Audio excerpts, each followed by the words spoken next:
Chapter 2639, Who Are They? 3. After Baby finished speaking in grievance, she was so angry that all the hair on her body stood up. Her beautiful silver eyes seemed to be burning with raging flames, and two small flames of anger flickered in her eyes. "I'll get him to apologize to you, okay?" Leng Xiaoxiao thought for a moment and said when he heard his precious say that. Just an apology is definitely not enough. Baby was not very satisfied with this suggestion. "If you have any other requests, just tell us. As long as it's within our capabilities, we will definitely satisfy you." Leng Xiaoxiao made up his mind. He has to compensate us for the emotional damage. Baby's eyes turned and he laughed evilly. A little fox who loved money so much was indeed Leng Ruoxiu's beastie. It was simply carved out of the same mold as its master. Leng Xiaoxiao was surprised by the treasure's request, but he also felt that it was only natural. "However, who do we have in this? Didn't he only scold you?" Leng Xiaoxiao probed with uncertainty. "I'm not the only beastie here." The word beast included all of us. Baby said matter-of-factly, but it was smart enough not to drag the Leng family guards into the water. After all, it was the one who started it first. When it's possible to forgive someone, one should forgive them. It would only target that idiot. What was this called? Oh. That's right, it was killing the chicken to warn the monkeys. It was still all right. When Leng Xiaoxiao heard this, she swept a glance from the corner of her eyes. There were only 5 little beasts present, which was not a large number. Leng Yichun should be able to afford it. Therefore, he quickly agreed to it. At the same time, he was glad that the little fox did not include the people from Wanshan City.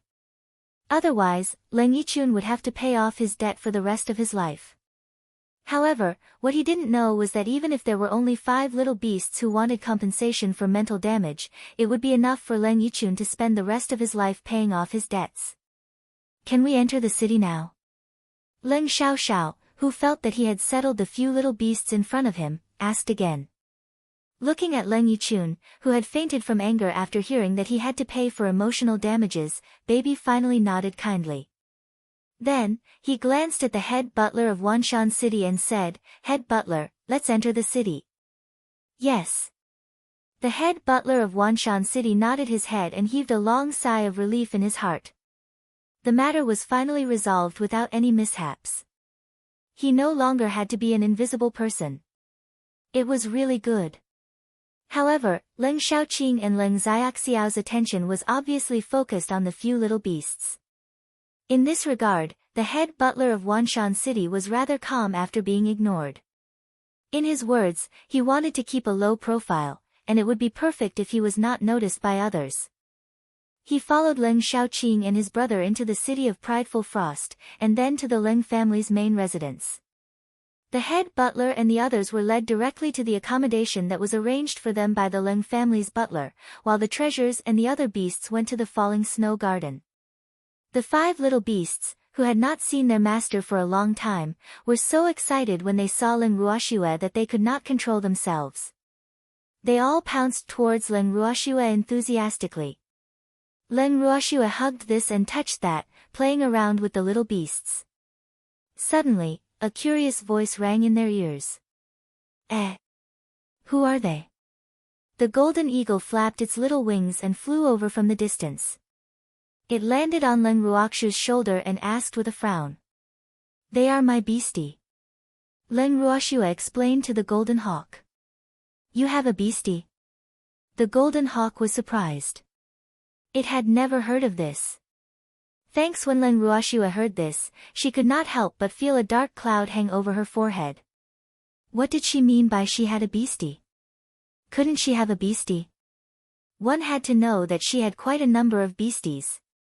"Cute master, who is this stupid bird?" Baby saw the traces of an unfamiliar beastie and asked curiously. "It's a temporary flying beast that I hired when I went to the Green Dragon Mountain." Leng Ruoxiu sighed. These little guys wouldn't start a fight over a disagreement, right? She was a little worried. If it's only temporary, why is it still here? You glared at the golden eagle and said when he found the guy who was snatching his bowl of rice. Hello, I don't know the way home, so I had to stay. The golden hawk said with a bitter face. Where's your house? My baby is curious again. This golden eagle doesn't even know the way home. What a weirdo. In a forest, the golden hawk thought for a while and replied. Baby was very depressed when he heard this answer. In the forest? There were plenty of forests in the Hautian continent. Which forest was it? What forest? I'll send you back. You asked the question in his baby's heart, and his face was full of eagerness. Apparently, he wanted to get rid of the golden eagle in front of him as soon as possible. I don't know what kind of forest it is. It doesn't seem to have a name. The golden hawk thought for a while and said honestly. This time, Lian Yu was so depressed that he almost vomited blood. Was the golden eagle playing with it? How could a beastie not remember its own home? Master, where is its home? I'll send it back. Taking a deep breath, you turn to ask Leng Ruoxue. The forest that it lives in really doesn't have a name, and I can't tell the exact address either. It can only recognize it if I send it back personally. Leng Ruoxue replied casually. She had no intention of sending the golden eagle back. However, she could not reveal the current situation. I see. Then when can we send it back? Yu was very disappointed by Leng Ruoxue's words, but he did not give up and continued to ask. After the Hautian continent is over. He said. Leng Ruoxue replied perfunctorily. Oh. Hearing this, Yu was a little listless. However, he didn't want to be looked down upon by the golden eagle, so he quickly pulled himself together and decided to use a soft approach. He first brought the golden eagle to his side and tried to avoid contact with his master. In this way, the golden eagle wouldn't be able to take away his job. At least on the Hautian continent, he would still be his master's only flying beast. With that, it was satisfied. After thinking it through, Yu immediately said to the golden eagle, as an eagle, I will protect you in the future, so you have to listen to me, understand? You have to listen to us. Baby said. What's in it for me to listen to you? The golden hawk blinked its eyes and asked innocently. The 5 little beasts choked. Was this guy bargaining with them? Even if there are no benefits, you still have to listen. Yu Hui shouted. If there are no benefits, I will not listen to you. I will only listen to this fierce woman. At the very least, she will not let me go hungry. The golden eagle said without hesitation. As it spoke, it looked at Leng Ruoxue. Leng Ruoxue immediately understood that the fierce woman the golden eagle was talking about was her. We won't let you go hungry. You promised. He knew very well that they had to reduce the contact between the golden eagle and its master, so that the golden eagle would not compete with them for favor. That's right, well, take care of your food in the future. Baby also promised. Chapter 2640 Speculations from the Outside World. 1. If you can really feed me well, then I'll listen to you. The golden hawk thought for a while and agreed. It felt that an eagle had to bow its head under the eaves. These 5 beastie looked like they were not to be trifled with, and it was alone, so it thought it was better to be tactful. Anyway, it did not have high requirements, as long as it was not hungry, had food to eat, and had sleep, it would be satisfied. It's settled then. Baby gave the final word. Seeing that the little beasts were chatting happily and that Leng Ruoxue was evil-hearted enough not to remind Baby and the other beasts, the golden eagle's personality was a little. Hee. Let them discover it themselves. After the golden eagle thought that it had been accepted by the 5 strange little beasts, it quickly turned its curious eyes to the father and son, who were a little uneasy not far away. It flew directly to Xiao Shan and asked, Who are you? I've never seen you before. I'm Xiao Shan. Xiao Shan introduced himself. What about her? The golden hawk looked at the mountain. I'm Xiao Shan's father. My name is Deshan. Nice to meet you. The mountain took the initiative to introduce himself after hearing the golden eagle's question. However, the golden hawk immediately widened its eyes and looked at Xiao Shan uneasily. It asked again with a confused face, "Your father is a woman?" This question not only made the golden eagle feel unprecedented uneasiness, but even Leng Xiaoqing and Leng Xiaoxiao, who had been watching the show from the side, were extremely puzzled. The mountain in their eyes, even though his name was very masculine, his body was extremely burly, and his face was not very pretty, was still a woman. Why did he claim to be Xiao Shan's father? Wasn't this a little too strange? They couldn't deny that they were a little frightened. "I am a man," the mountain quickly explained when he saw that the other party had misunderstood. "Liar. Am not so old that I can't tell men from women," the golden hawk complained. "Ah. Senior, please help me explain." The mountain was so depressed that he was on the verge of tears. Although he was pretending to be a woman to help Senior, there was no need to do so now. Therefore, he really didn't want to let people continue to misunderstand. Hearing this, Leng Ruoxue couldn't help but chuckle. She then said seriously, "He's indeed a man. He's currently dressed as a woman." "Oh." The golden eagle, Leng Xiaoqing, and Leng Xiaoxiao nodded at the same time. They finally understood. Besides, they were very impressed by the mountain. This guy was too good at pretending to be a woman. If he had not confessed, they would have thought that the person in front of them was a woman. The mountain heaved a sigh of relief after the matter was cleared up. However, what made him depressed was that even after knowing the truth, the two humans and the beast would still look at him curiously from time to time. This fact drove him a little crazy. Thanks Mountain, who could no longer bear the strange looks, looked at Leng Ruoxue with tears in his eyes. He sobbed, "Senior, please help me restore my male identity." Sob.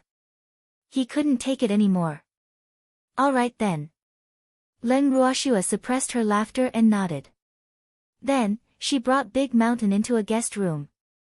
When the two of them came out of the guest room, the mountain had completely returned to his original gender, and his face was full of smiles.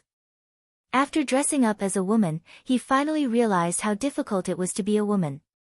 When he was in Luo City, he could not ignore Wen Yuan's affectionate gaze even though he had been pretending to be sick.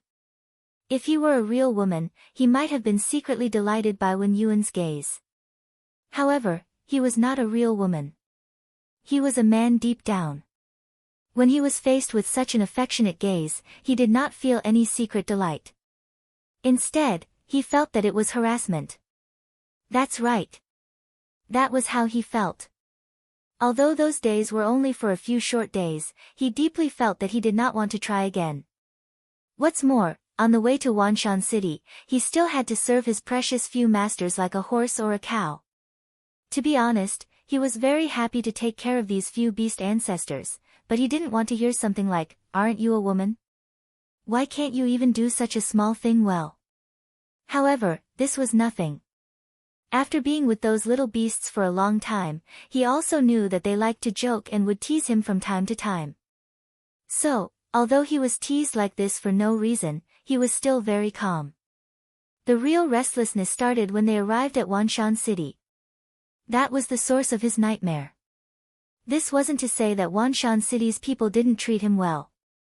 On the contrary, Wanshan City's people treated him quite well. However, he really couldn't stand those men treating him like a real woman. The moment there was something that everyone thought women should do, such as washing clothes, helping others take care of their children, and so on, if there was a lack of manpower, they would arrange for him to take over. Moreover, as long as he showed even the slightest intention, those people would say to him very earnestly, "As a woman, if you can't even handle such a small family matter, how are you going to get married in the future? Or rather, a woman should do something that a woman should do. How can you compete with us for work like a man all day? Our Wanshan City doesn't lack anything, but what we lack the most is women who can do family affairs. So, you should go and do what you need to do." Every time he heard these words, he would feel conflicted, depressed, and frustrated. He felt even more indignant in his heart. "You bastard! Who made the rule that women could only do housework and take care of children? Could it be that women can't do things that men can do? This was clearly a display of male chauvinism. The mountain disapproved of such words and scoffed at them. Several times, he was so angry that he even told the head butler of Wanshan City that he was a man and not the woman they thought he was. However, no one believed his words. Even with his precious little beasts and his own son as a witness, he still couldn't make the chief butler and the others believe this fact. This result made him even more depressed. At the same time, he also clearly understood that the people of Wanshan City really treated him as a woman. They also treated his truth as nonsense, and might even think that he was mentally unstable. This realization made the mountain so depressed that he almost vomited blood. However, from then on, he gave up the idea of continuing to correct the chief butler and the others. It was all because they were destined not to believe his words. Now that he had regained his original gender, the mountain suddenly felt elated. Let's see what else those people have to say now. The mountain decided that when he had the time, he would definitely pay the chief butler and the others a visit and make them blind. Just as the mountain was thinking about this, he sharply felt 3 more curious gazes on him. He looked up and saw that it was the same 3 people. After some thought, the mountain looked up at the 2 people and the beast and said, "I'm a man." "It really is," the golden hawk said as if it finally believed him. Chapter 2641, Speculations from the Outside World, 2. The mountain was depressed again when he heard that. So even when Leng Ruoxue said that she was a man in a woman's outfit, they didn't really believe her. What the hell is this? Big Mountain felt his eyes turn wet. He really wanted to cry. Hee hee. It's too magical. The golden eagle saw that the mountain was not in a good mood, so it smiled awkwardly and flew around him a few more times before it finally stopped looking at him in surprise. The mountain remained silent. He did not know how to respond to the golden eagle. After a long time, when Leng Shaoqing and Leng Xiaoxiao were done being surprised, the 2 brothers decided to take their leave and leave the remaining time for Leng Ruoxue to catch up with her little beasts. Before he left, Baby did not forget to remind Leng Xiaoxiao, "Remember our compensation." When Leng Xiaoxiao heard this, he staggered and almost fell. He did not expect this little thing to still remember this. He had thought that the little fellow would have forgotten about such a warm gathering of the master beasts. From the looks of it, Leng Yichun would not be able to escape this calamity. Nodding his head, Leng Xiaoxiao indicated that he would not forget. He then pulled his elder brother and left the falling snow garden as if they were running for their lives. Leng Ruoxue's curiosity was piqued when she saw the 2 Leng clan's elders running away as if they were being chased by evil spirits and heard the treasure mention compensation. What compensation? What did you guys do?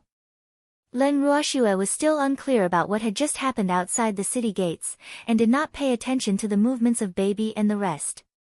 However, based on her understanding of her beast, no matter what the compensation that Baby had mentioned meant, her beast would definitely not suffer a loss.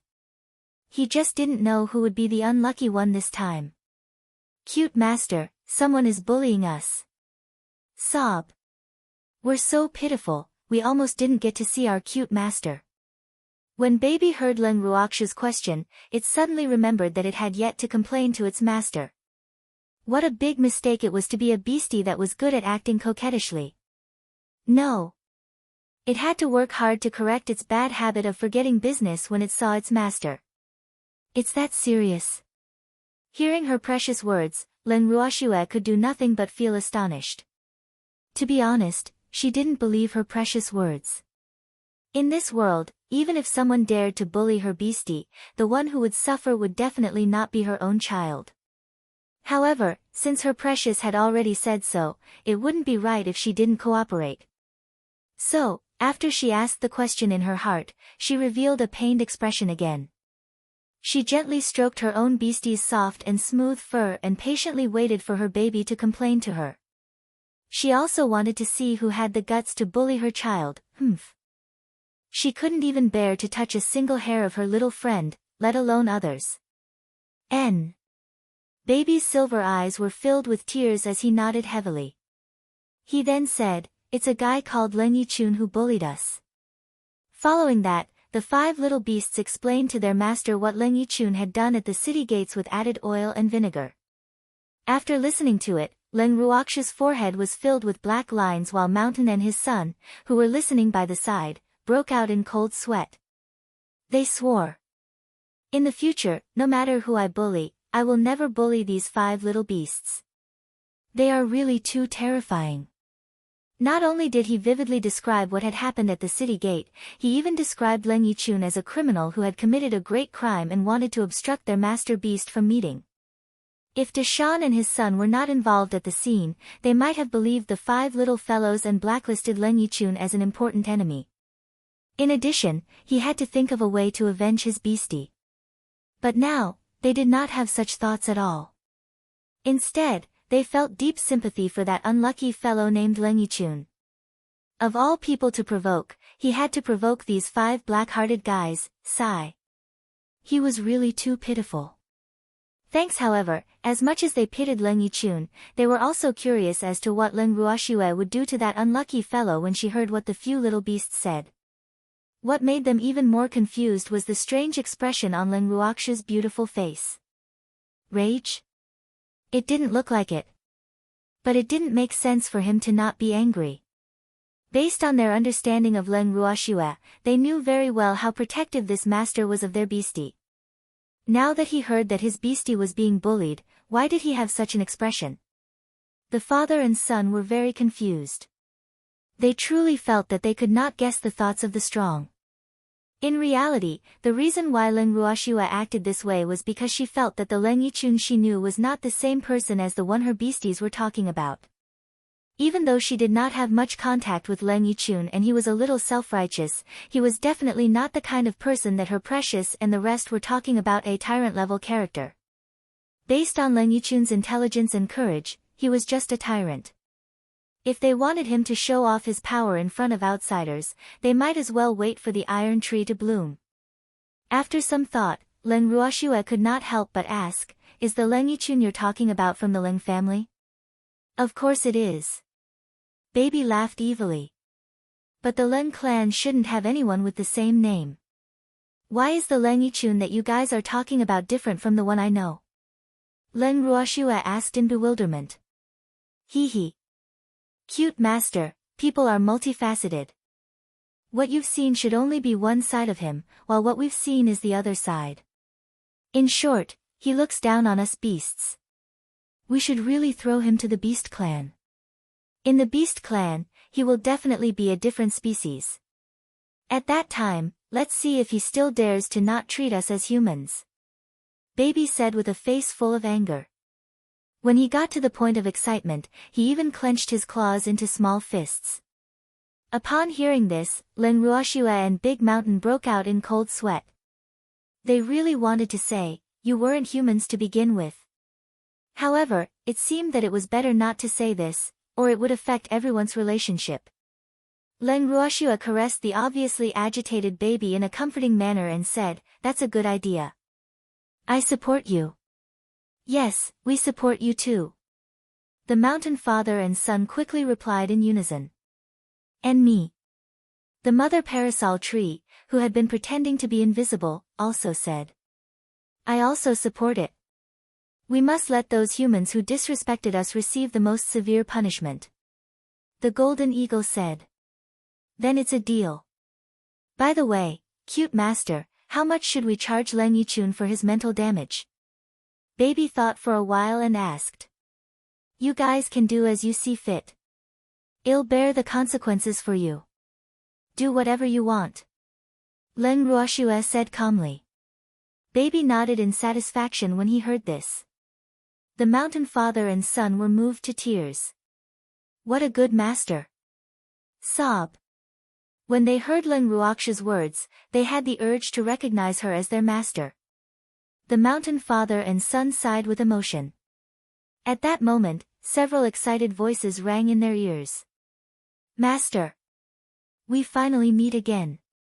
The representatives of Wanshan City, led by the chief steward, appeared in the garden of the falling snow garden. These tall and strong men had tears in their eyes, and they were so excited that their bodies were trembling. Chapter 2642, Speculations from the Outside World. 3. The head butler of Wanshan City knelt down in front of Leng Ruoxue and started bawling. Seeing this, Leng Ruoxue was a little speechless. However, she did not stop him. Instead, she allowed him to cry without caring about his image. The head butler cried until he was covered in snot and tears. When he had cried enough, he suddenly realized that he seemed to have embarrassed himself. He was a man, but he was crying like a woman. Master wouldn't despise him, right? At the thought of this, he felt so wrong that he wanted to cry again. Master! The head butler's eyes were filled with tears as he called out shyly like a little wife. Leng Ruoxue looked at his expression and felt even more embarrassed. However, she couldn't let her subordinate down, so she could only smile awkwardly and say, "We meet again, head butler." "Master, we've missed you so much." Only then did the head butler remember the Wanshan City representative who had followed him here to meet his master, and he said with some embarrassment, "I also miss you guys very much. This time, I've come back to bring you guys to the divine realm. In the future, everyone in the Wanshan City will develop in the divine realm." Leng Ruoxue laughed. "Yes, we will all listen to Master. However, if we leave, what will happen to Wanshan City? We've been developing there for so long, and there are already rules there. It's a pity to give up just like that," the head butler said with some reluctance. He had the deepest feelings for Wanshan City, and Wanshan City represented all his hard work. Therefore, it was really difficult for him to part with it when he left this time. Of course, no matter how important Wanshan City was to him, it was not as important as his master. Back then, if it wasn't for the fact that he was arranged to stay behind to protect his master's career, he would probably have gone to the divine realm with Commander Yi and the others at that time. And now, although it was a few years later than that time, he was still quite happy to be able to leave with his master. Sell Wanshan City. We won't be coming back to the Haotian continent in the future, and there's no use for us to keep the Wanshan City. Leng Ruoxue replied honestly. That's good. The head butler nodded his head. He was indeed reluctant to let Wanshan City go to waste. If he could find a good master for Wanshan City, he would be able to leave with a peace of mind. However, he had to carefully choose the candidate for the future master of Wanshan City, so as not to destroy Wanshan City. I've picked out a few buyers from the top forces. When you're free, you can get in touch with them and see who's more suitable to be the new master of Wanshan City. Then, you can sell Wanshan City to him. Leng Ruoxue explained in an understanding manner as she could tell the head butler's thoughts and his reluctance to part with Wanshan City. Yes, yes. The head butler was happy to hear that. Then, he asked about what had happened back then. Leng Ruoxue saw that other than the head butler, the others were also curious and wanted to know, so she briefly explained it to them. When they heard how Leng Ruoxue had managed to escape, they all broke out in cold sweat for him and sympathized with the Wen family.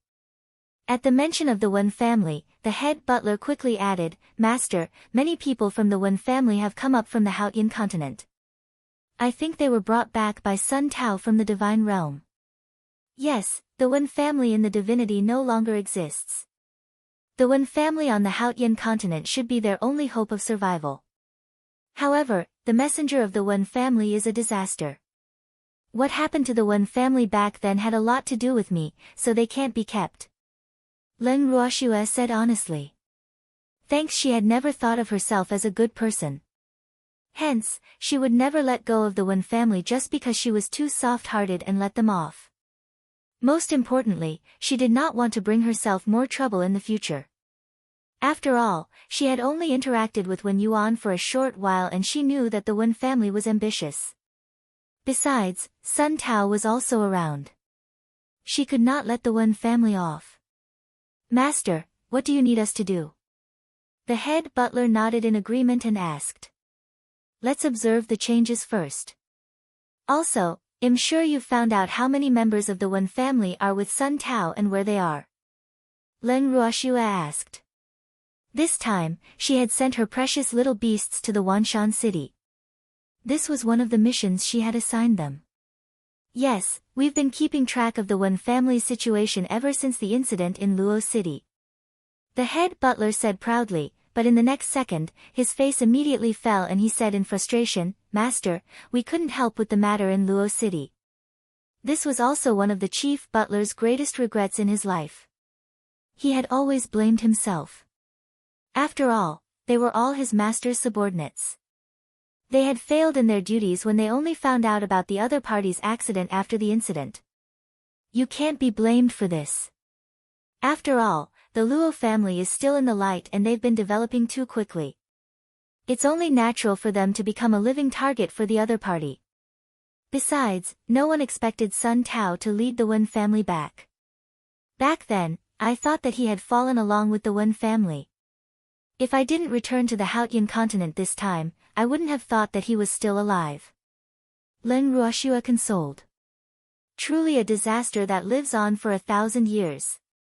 The head butler was not fond of Sun Tao and was rather disgusted.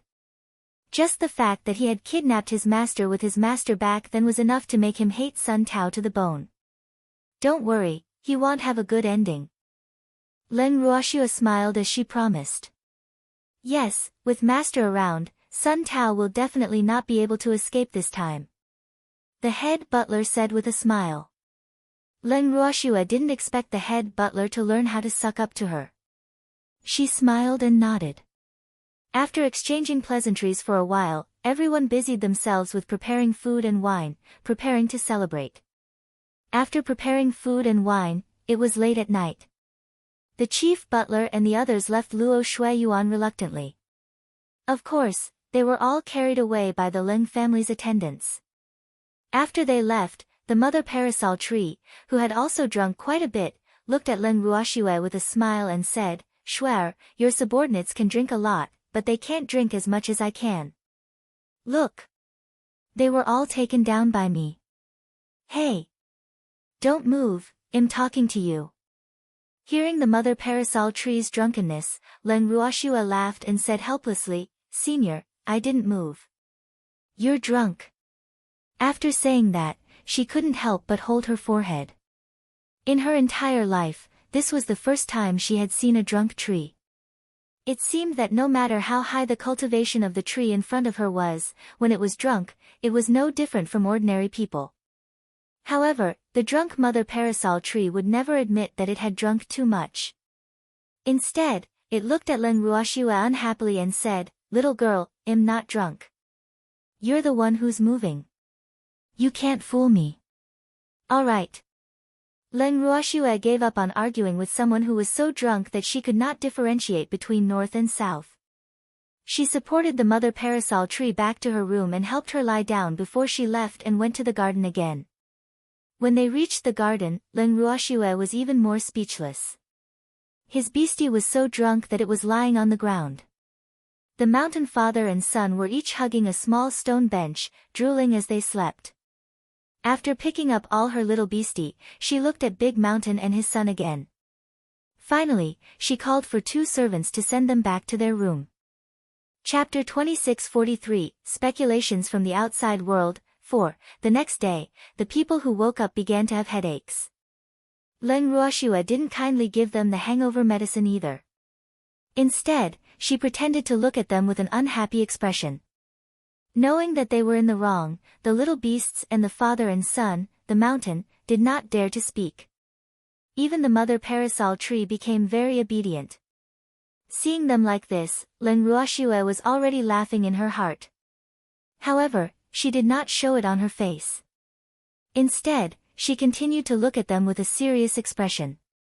In an instant, everyone present, be it humans or beasts, felt their hearts stir from Leng Ruoxue's calm gaze. The atmosphere was also unusually tense. What's going on? Suddenly, a curious voice was heard. The 2 brothers, Leng Shaoqing and Leng Xiaoxiao, walked over and found an empty seat. The moment baby saw Leng Xiaoxiao, he cleverly changed the topic and said, "Leng family's old ancestor, are you here to give us compensation?" As soon as it said that, the other four little beasts, the father and son of the mountain, and the mother parasol tree immediately turned to look at Leng Xiaoxiao. Leng Xiaoxiao became nervous when he saw that he had instantly become the focus of attention of the people and beasts present. He then said carefully, "We've already prepared the compensation, but we didn't bring it this time." He didn't expect that after drinking so much last night, this little guy still hadn't forgotten about it. Sigh. What should he say? Are you ready? Do you know how much we want as compensation? Hearing this, baby blinked innocently and asked. Ah. Leng Xiaoxiao was speechless. From what he was saying, the other party must have an ideal amount in mind. Could he refuse? He knew that they might not be able to accept the number that the other party had said.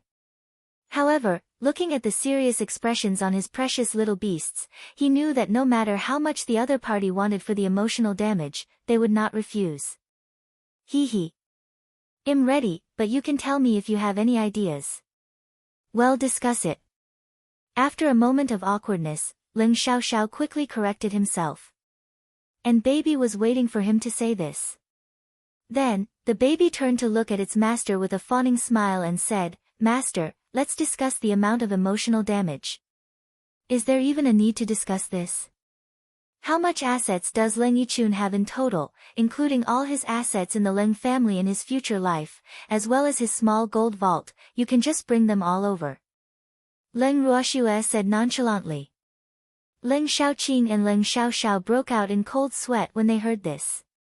However, the two brothers were glad that Leng Ruoxue had given them some face and did not ask the Leng family to pay the compensation. Otherwise, they would have to beg for food when they reached the divinity. As for what kind of treatment Leng Yichun would receive, they couldn't care less now. It was because the two of them had the same thoughts in their hearts they couldn't implicate the entire Leng family just because of Leng Yichun. Thanks therefore, when the two of them heard Leng Ruoxue's words, they immediately nodded their heads in agreement. Leng Xiaoqing even expressed that if this was not enough, they would make Leng Yichun their slave and servant. No matter how Bao Bao and the other beasts did, they would not say a word. Just like that, Leng Xiaoqing and Leng Xiaoxiao easily threw Leng Yichun to baby and the rest. Although baby wasn't too satisfied with the result, it still obediently agreed to it in order not to anger its master. In fact, the reason why it wanted to discuss the compensation at this time was mainly to divert its master's attention so that he wouldn't be angry with them. But now that its master was willing to pay attention to them, it was relieved and completely at ease. AI. It was really a false alarm. Baby couldn't help but sigh. After that, Leng Xiaoqing and Leng Xiaoxiao finally had the chance to return to the main topic. The two of them had come to look for Leng Ruoxue mainly to ask about Shuai'er's next plan. That was because all the forces on the Haotian continent, other than the few who had secretly pledged their allegiance to Sun Tao, had agreed to hire Leng Ruoxue. Now was the time for them to start working. When Leng Ruoxue heard the reason for their visit, she asked casually, "How did you deal with the people from the other forces who submitted to Sun Tao?" "I haven't dealt with it yet. I only temporarily locked them up in the Leng family's prison. Although many forces have requested for them to be killed directly so as to give Sun Tao a warning, I didn't listen to them."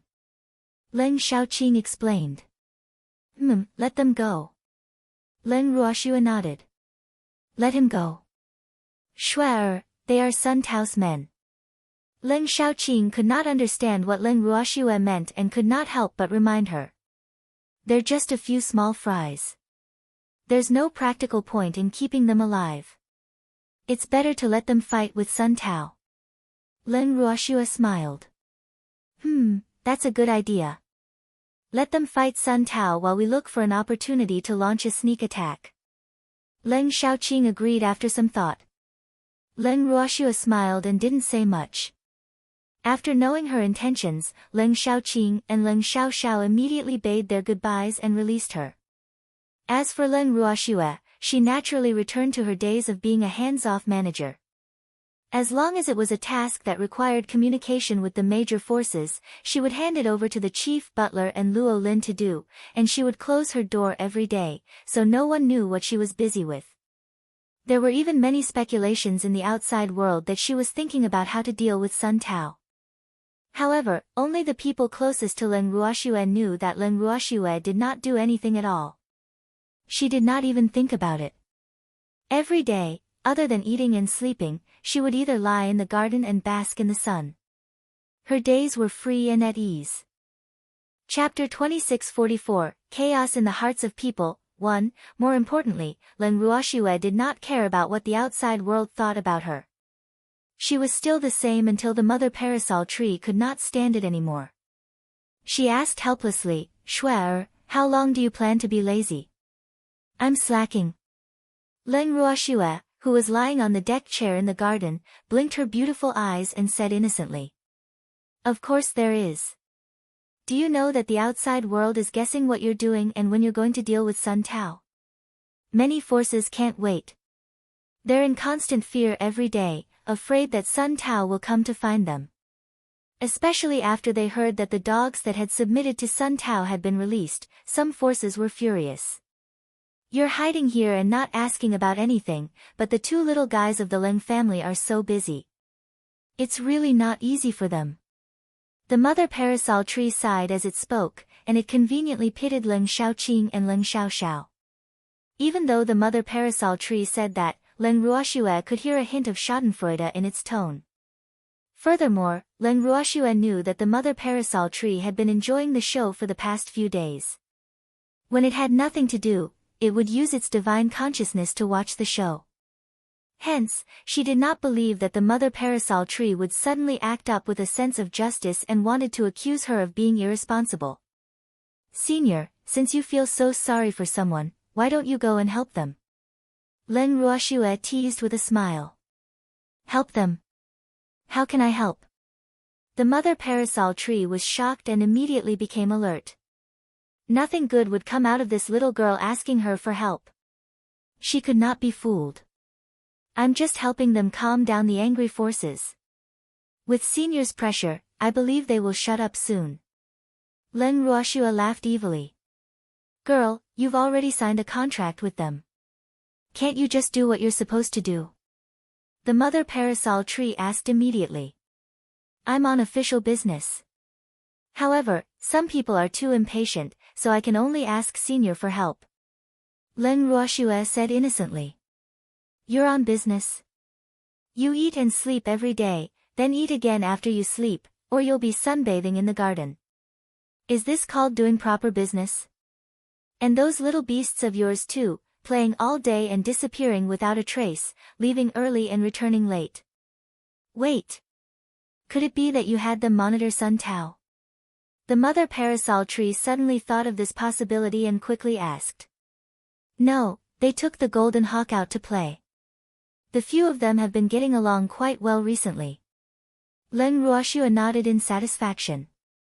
"Girl, I know it's impossible for you to not have any thoughts about it, so don't play dumb with me. Tell me first." The mother parasol tree pleaded anxiously. "Senior, can't you see that I'm just waiting for an opportunity?" Leng Ruoxue asked with a smile. "The rabbit is Sun Tao?"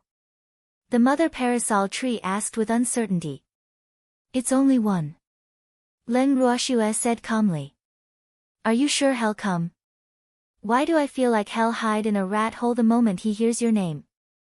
The parasol tree mother tree said matter-of-factly. Shuai's reputation was notorious. She really did not think that Sun Tao would take the initiative to come to her door and get beaten up. Then how low was the other party's IQ? "Senior, you don't know him. If he knows him in the city, he'll come. If that's the case, do we still need to find him? Just wait here. Besides, just to be safe, he'll also bring the entire Wen family over." Leng Ruoxue said confidently. "You're so sure?" The mother parasol tree was in disbelief.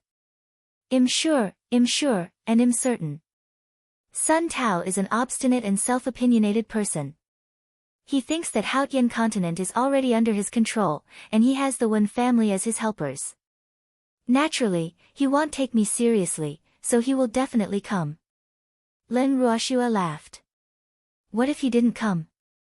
Wouldn't you be waiting for nothing?" The mother parasol tree reminded. Thanks, based on my understanding of him, he won't let go of such a good opportunity, especially when he knows that I'm coming back alone. He'll think that his chance has come. Len Ruoxue was exceptionally confident. Since you're so sure, then I can only wait and see. The mother parasol tree did not know what to say when it saw how confident Len Ruoxue was.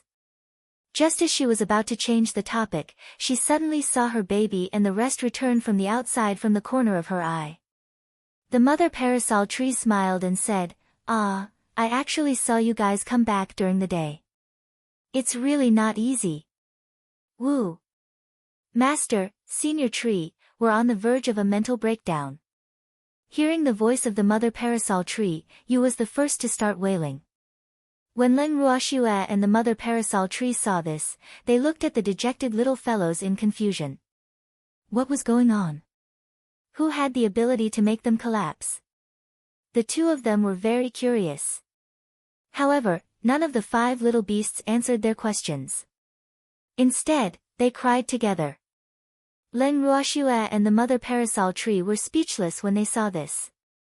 Did it have to be so exaggerated? Len Ruoxue would never believe that they had encountered something so sad. One had to know that other than Mei, the other 4 little beasts had always been heartless, but now Mei was crying with them. How serious was this matter?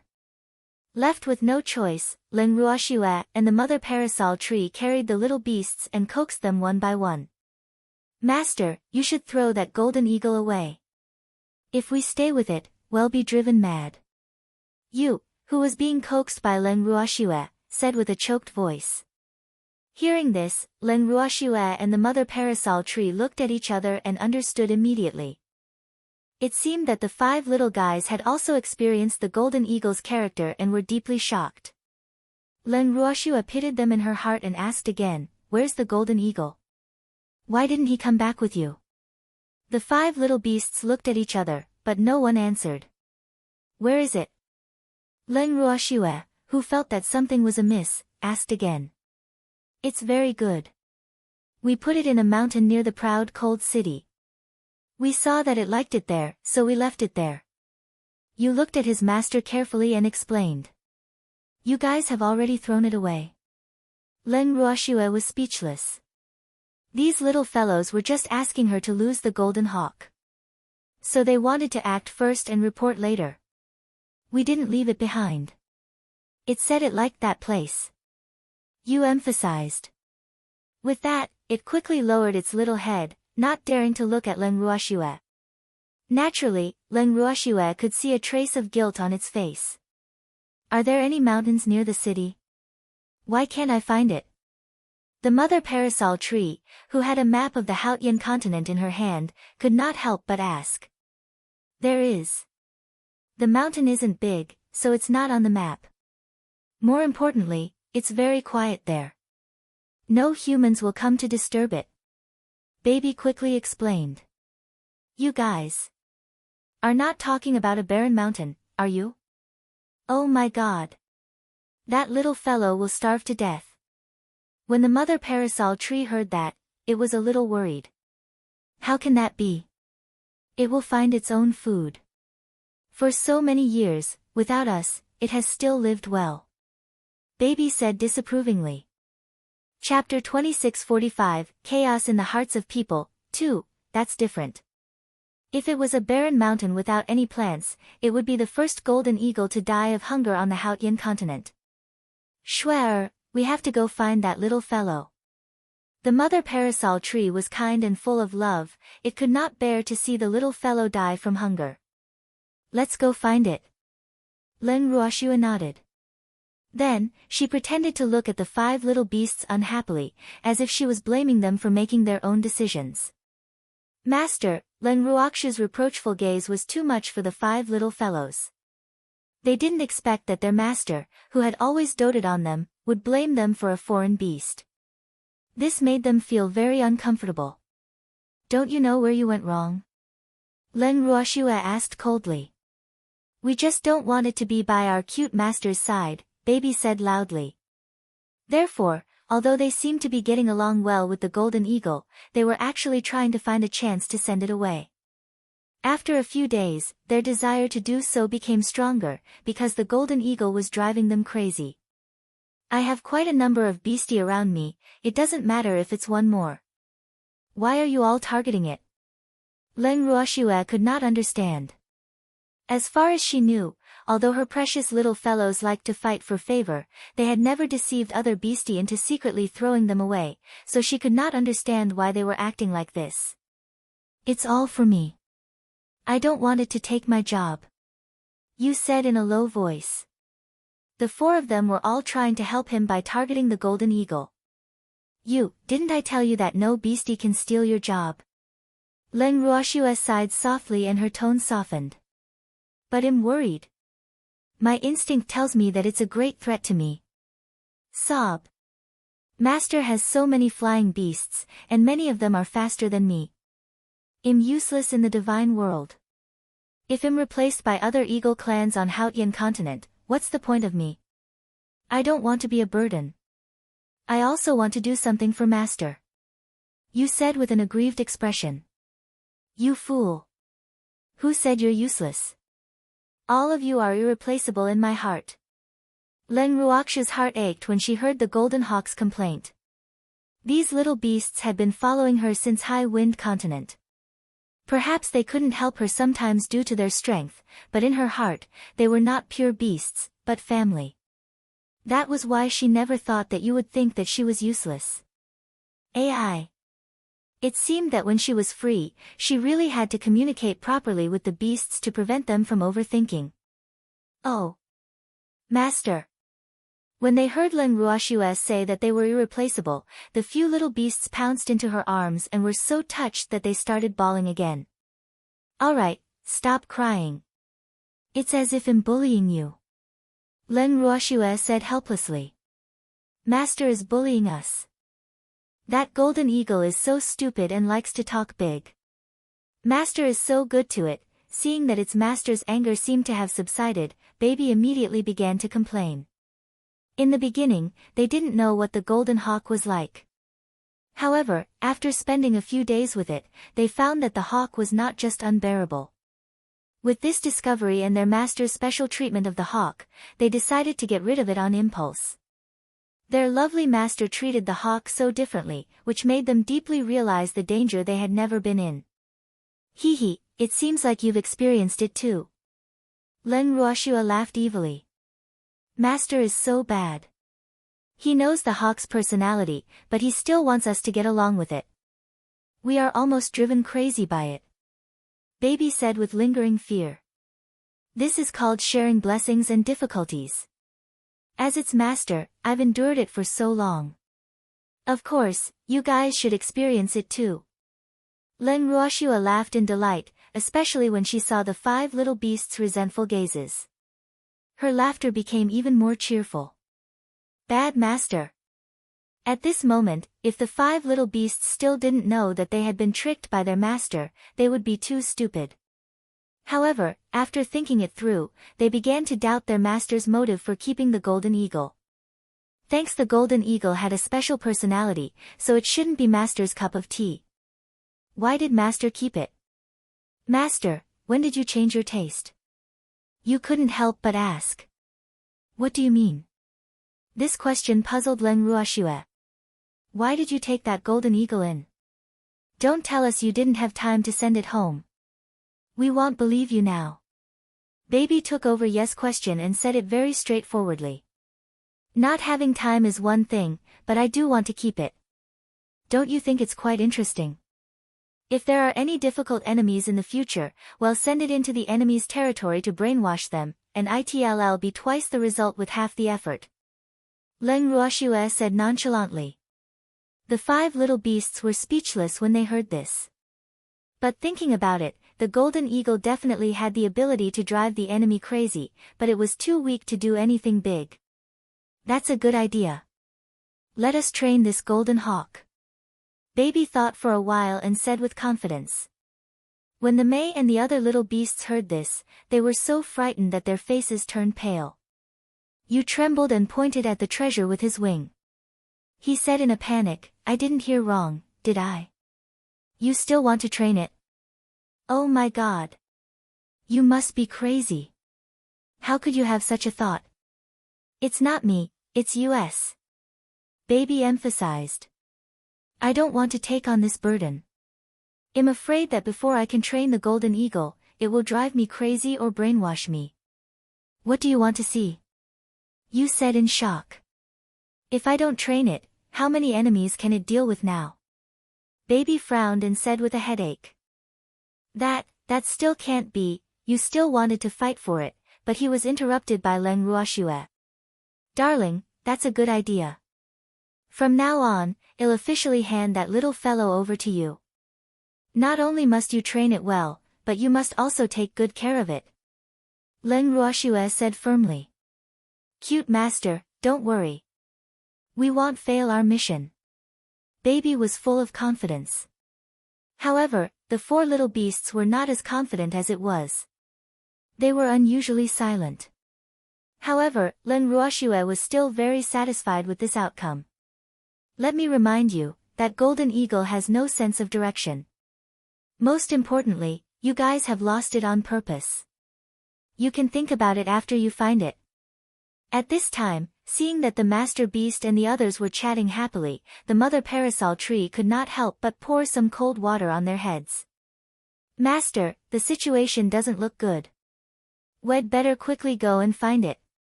Treasure replied immediately. Leng Ruoxue was very satisfied with her baby's concern for her partner and nodded. After that, she and the mother parasol tree let the 5 little beasts lead the way. They planned to find the golden eagle that was left in a barren mountain. Chapter 2646, Chaos in the Hearts of People, 3. After they left the snow garden, the 2 of them and the 5 beasts met Leng Xiaoqing and Leng Xiaoxiao before they even walked out of the Leng clan. The 2 of them were surprised that Leng Ruoxue had finally stepped out of the courtyard. After asking around, they found out that they were going to find the golden eagle that had wandered into a barren mountain near the Ao Han city. The 2 of them couldn't understand why the golden eagle, who had been staying in the Leng family's main house, would go to the barren mountain. They immediately said that they would go with him and help him find it. Then, without waiting for Leng Ruoxue's approval, he followed and sat on Feather's back. Helplessly, you could only carry 2 more people and fly to a barren mountain. Very quickly, you arrived at the entrance of the barren mountain. Looking at the barren mountain range that was half a man tall, not even the shadow of a green tree could be seen, Leng Xiaoqing could not hold it in any longer and asked, Shuer, why did your golden eagle suddenly run away from home? And even ran here? Leng Ruoxue fell silent. She felt that she might be laughed at if she told the truth, so she decided to keep her mouth shut. But baby couldn't help it. He clenched his little fist and said loudly, Who said it ran away from home? We're playing hide and seek. All right. I've misunderstood. Leng Xiaoqing was speechless. She was smart enough not to continue asking. After entering the mountain, they flew straight to the place where they had left the golden eagle, but they didn't find any trace of the golden eagle. They only saw a few golden feathers on the ground. Suddenly, the 5 little beasts were a little anxious. Master, let's split up and search. The Mei suggested. All right, take care. Leng Ruoxue agreed. Then, the 4 humans and 5 demonic beasts each chose a direction and began a carpet search. After a long time, they returned to the meeting place. The 5 little beasts were all dejected, and Leng Ruoxue and the other 3 did not discover anything. Don't worry too much. Maybe it has returned to the Leng family's main house by itself. Leng Xiaoqing saw that the atmosphere was a little gloomy, so she could only comfort him. No, it has no sense of direction. I think it was captured. Baby said with an anxious face, feeling a little guilty in his heart. Let's go back first. It might have really gone back by itself. Leng Ruoxue said after some thought. Cute master, let's keep looking. Baby said worriedly. As a beastie, it really didn't want the golden eagle to be taken away by humans. You should know that not all masters in this world treat beastie as family like their master. There's no need to look for him, let's go back first. Leng Ruoxue gave a half-command. In fact, she knew that there was no trace of the golden eagle nearby, and she did not know where the little fellow had gone. However, regardless of whether the golden eagle had been captured by humans or not, she did not want her beastie to have any psychological burden. It was good that she was biased. In short, for her, the golden eagle's status could not be compared with her little beastie. As for the golden eagle, it could only pray for itself. Just like that, Leng Ruoxue's group of 4 and the 5 extremely unwilling little beasts returned to the Leng family's main residence. In the next few days, the 5 beasts that Leng Ruoxue had kept in the snow garden tried all sorts of ways to go out and continue looking for the golden eagle. However, they were all caught by their master. This fact made them quite depressed. After that, the 5 little beasts that wanted to sneak away were sent into the bracelet by Leng Ruo. In the snow garden, Leng Ruoxue and the mother parasol tree were drinking tea and chatting as usual. As they were chatting, the mother parasol tree suddenly asked, "Shuer, are you really not going to look for the little golden hawk?" In reality, she had wanted to ask this question for a long time. However, she had noticed that the 5 little beasts were not in a good mood these few days, so she did not dare to ask Leng Ruoxue what she thought. "Senior, I've asked Green Vessel to search the area, but there's no sign of the golden eagle." Leng Ruoxue replied honestly. "This is serious. If we can't find the golden hawk, your 5 little beasts will be so guilty." The mother parasol tree heaved a sigh. "We have no choice. Now we can only pray that the golden hawk will meet a good master." Leng Ruoxue said helplessly. "I hope so." The mother parasol tree did not know what to say. She could only say that the golden eagle was rather unlucky. In order to prevent Sun Tao's sudden attack, they almost did not dare to go too far away from the proud cold city. Otherwise, they could have gone further to find the little guy. "Sister, I found the golden hawk." At this moment, Qing Ju's voice suddenly rang in Leng Ruoxue's mind. "Thanks, where are you?" When Leng Ruoxue heard this, she hurriedly asked. "Outside the city gate." Qing Ju's voice was a little strange. "Shuer, Sun Tao has brought his men to attack the city." At the same time, Leng Xiaoxiao's anxious voice could be heard in the garden. His voice had arrived before he had even arrived. By the time Leng Xiaoxiao appeared in the garden, Leng Ruoxue noticed that his forehead was covered in sweat. "Outside the city gate?" Leng Ruoxue asked subconsciously. "Yes, he has brought more than 1,000 people with him, and tens of thousands of people with him. Now the entire proud cold city is surrounded by his people." Leng Xiaoxiao's face was a little pale. "Let's go out and take a look." Seeing that the rabbit had finally arrived, Leng Ruoxue was naturally happy. Especially since that stupid golden eagle was also at the city gate, she had to go out. However, when Leng Xiaoxiao heard Leng Ruoxue's words, he immediately became anxious. "Shuer, there are too many of them. Don't go out and find a place to hide. Let us handle Sun Tao." The number of people on their side paled in comparison to Sun Tao's. There was no way to compare them at all, especially in terms of experts. They were even more pitiful. Even if they counted all the elites who were currently living in the Ao Han city, they did not even have 1/10 of the number of people on their side. Whether it was the difference in numbers or the difference in strength between the two sides, it had already made many people panic. At this moment, even if they had confidence in Leng Ruoxue, those who had not seen her true strength were completely flustered. Even Leng Xiaoqing and Leng Xiaoxiao started to worry about Leng Ruoxue. It was clear that Sun Tao was here for Shuer. Now, the other party was making a scene outside the city, demanding that they hand Shuer over. How could they possibly do that? Not to mention that Leng Ruoxue was still a member of the Leng family. Even if this little girl wasn't from the Leng family, with their pride, they wouldn't allow them to use a woman to resolve the current crisis. If they did that, could they still be considered men? However, even though they would not do something so uncultured, it did not mean that the other forces would not be moved by Sun Tao's proposal. This was because the two brothers had clearly sensed that some forces had already lost their minds due to their fickleness. Initially, some of the factions were already very dissatisfied with Leng Ruoxiu's delay in fulfilling her promise to deal with Sun Tao. Now, Sun Tao had brought so many people with him and even proposed a condition that seemed rather easy to fulfill. As long as Leng Ruoxiu was handed over, Sun Tao promised to leave immediately with his men and not make a move against any of the factions. To the various factions, this was a huge temptation. One must know that Sun Tao's conditions would not cause any loss to the various forces.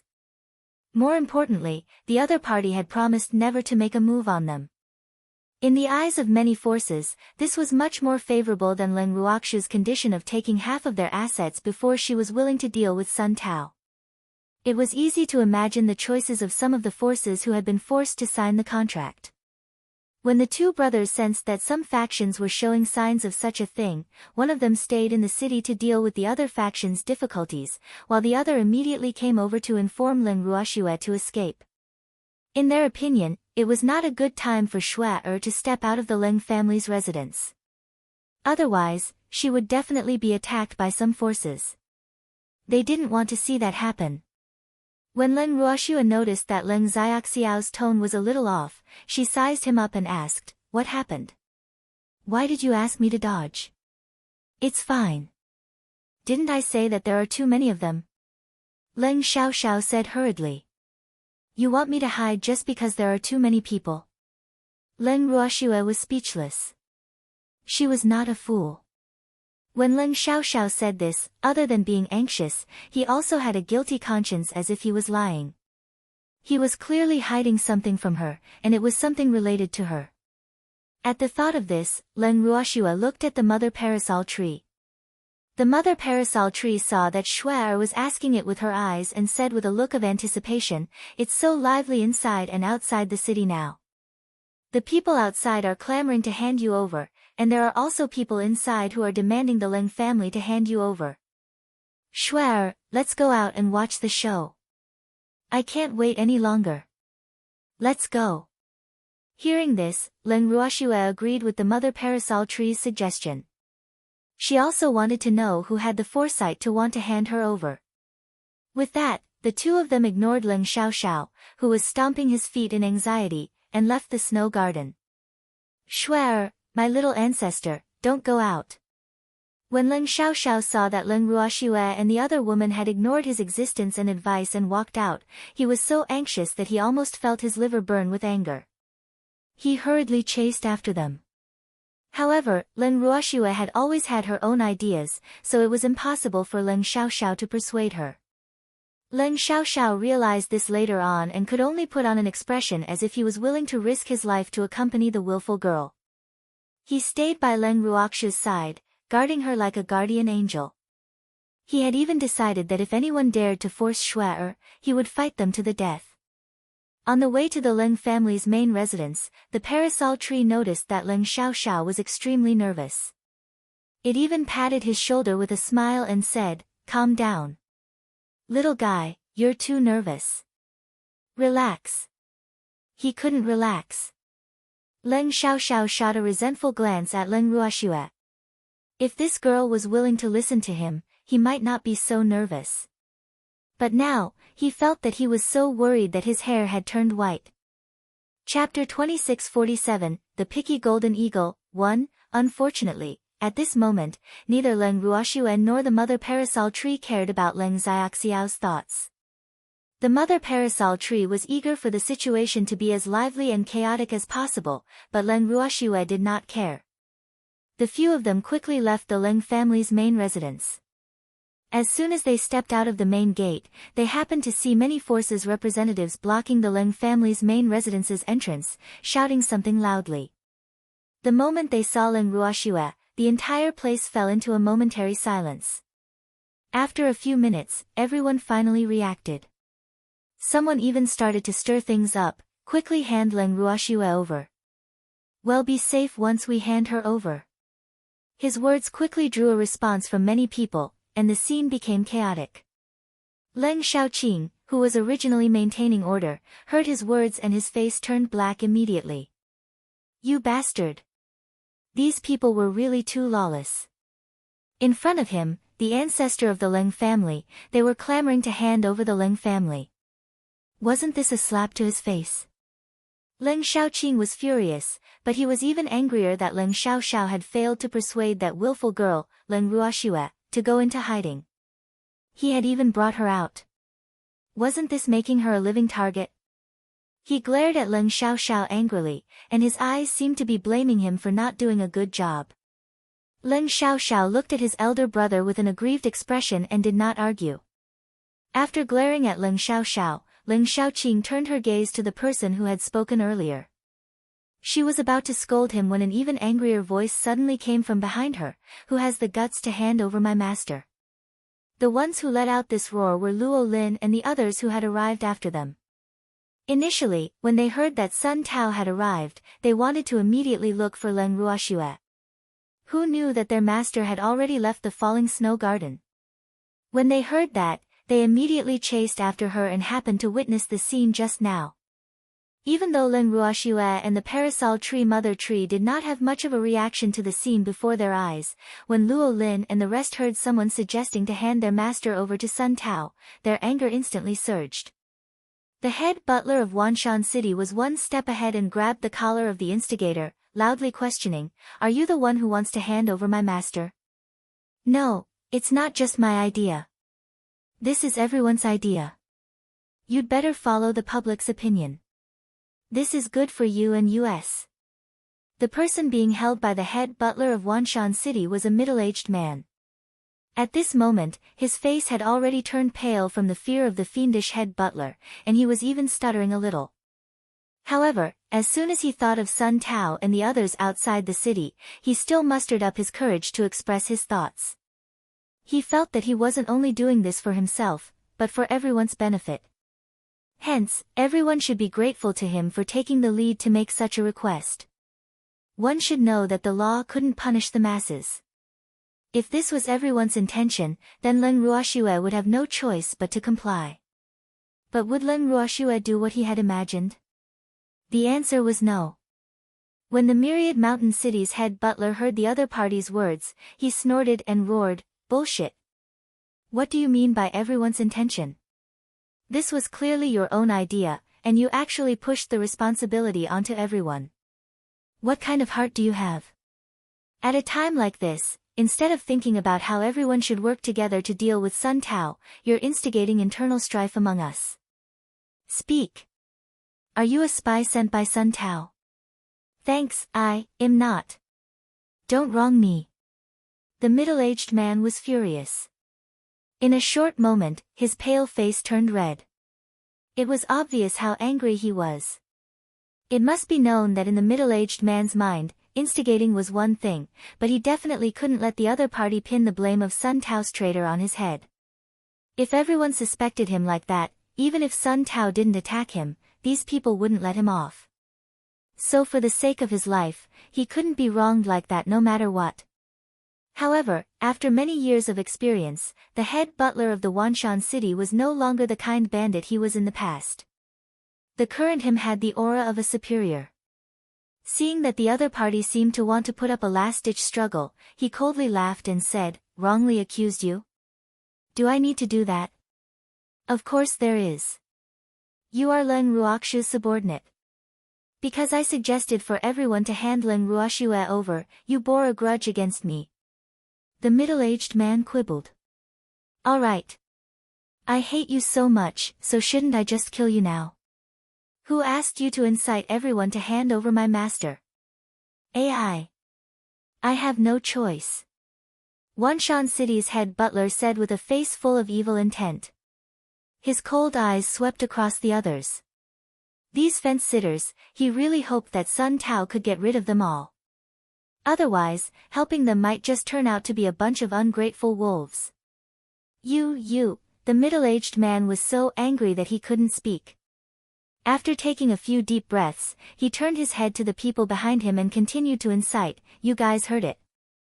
Because I suggested that we hand over his master, not only did he accuse me, he even wanted to cut me off. Sob. You guys have to do me justice. Who did I do it for? It was all for everyone's safety. For the safety of the entire Hautian continent. The middle-aged man's words were sincere and earnest. Those who had the same thoughts as him secretly nodded. However, some people sneered at his words and suggestions. You put everyone's safety and the safety of Hautian continent on the basis of sacrificing a woman. You call this for everyone's good? You're a disgrace to all men. The Lan clan's old ancestor was the first to speak in disdain. After he finished speaking, he even nodded towards Leng Ruoxue, indicating that he was on her side. Naturally, Leng Ruoxue returned him a smile to show that she appreciated his kindness. Lan Lai saw that his ancestor had stood up for him, so he naturally agreed, "That's right, are you even worthy of being a man? What did your parents teach you? You're always thinking of sacrificing others when you're in danger.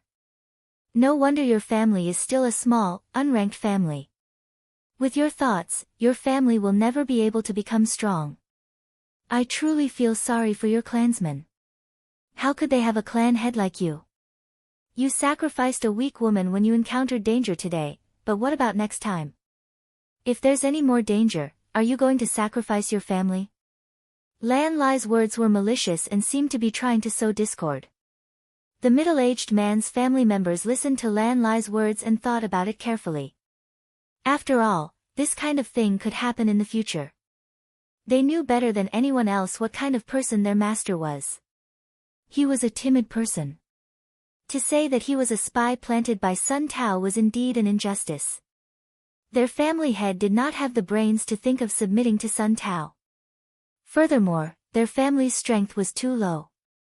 Sun Tao might not even be interested in them. And now, in order to protect himself, the family head had obviously offended those who were close to Leng Ruoxue. As such, some of the more flexible-minded people were thinking about whether they should unite with the family head or go against him. These people were very conflicted. This was because Sun Tao's strength was obvious, while Leng Ruoxue's strength was like a flower in the water or the moon in the mirror. No one could figure it out. Therefore, they didn't know what to do for a while. Chapter 2648, The Picky Golden Eagle, 2, AI. This was truly a difficult choice, and if they made the wrong choice, their small family would be directly annihilated and cease to exist. The middle-aged man had no idea that Lan Lai's words had caused some of his clansmen to change their minds. He was so angry at Lan Lai's words that he was stomping his feet. Just as the middle-aged man was thinking of a rebuttal, Leng Ruoxue's voice suddenly rang out. "Which one of you agrees to hand me over?" Leng Ruoxue's beautiful eyes swept across the crowd as she asked indifferently. Her voice was quite calm, and no one could make out anything from it. The moment Leng Xiaoqing heard Leng Ruoxue's question, he became even more anxious. "Shuer, you don't have to worry about this. Just leave it to me," Leng Xiaoqing said hurriedly. As he spoke, he gave Leng Xiaoxiao a look. "Yup. Shuer. With us here, no one will dare to touch you." Leng Xiaoxiao quickly added. "I'm just asking." Like this one said, we have to follow the public's opinion. Leng Ruoxue looked at Leng Xiaoqing and his brother in a consoling manner, then said with a half-smile. However, the two brothers miraculously calmed down after receiving a comforting gaze from Leng Ruoxue. "That's right, you should follow the public's opinion." When the middle-aged man heard Leng Ruoxue's words, he thought that she was afraid of the pressure from the crowd. He could not help but feel proud of himself. This was all his credit. If that's the case, then make your choice quickly. Also, let me know who thinks that handing me over is the best way. Leng Ruoxue replied with a smile. When the middle-aged man heard this, he quickly turned around and said to the people behind him, "Hurry up and tell her that we all agree to do this." Silence. For a few minutes, no one made a sound. "Hurry up and tell her.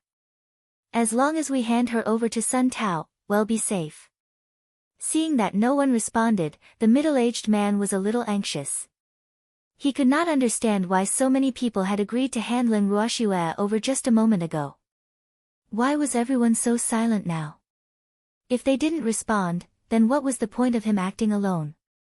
Thinking of this, the middle-aged man was furious.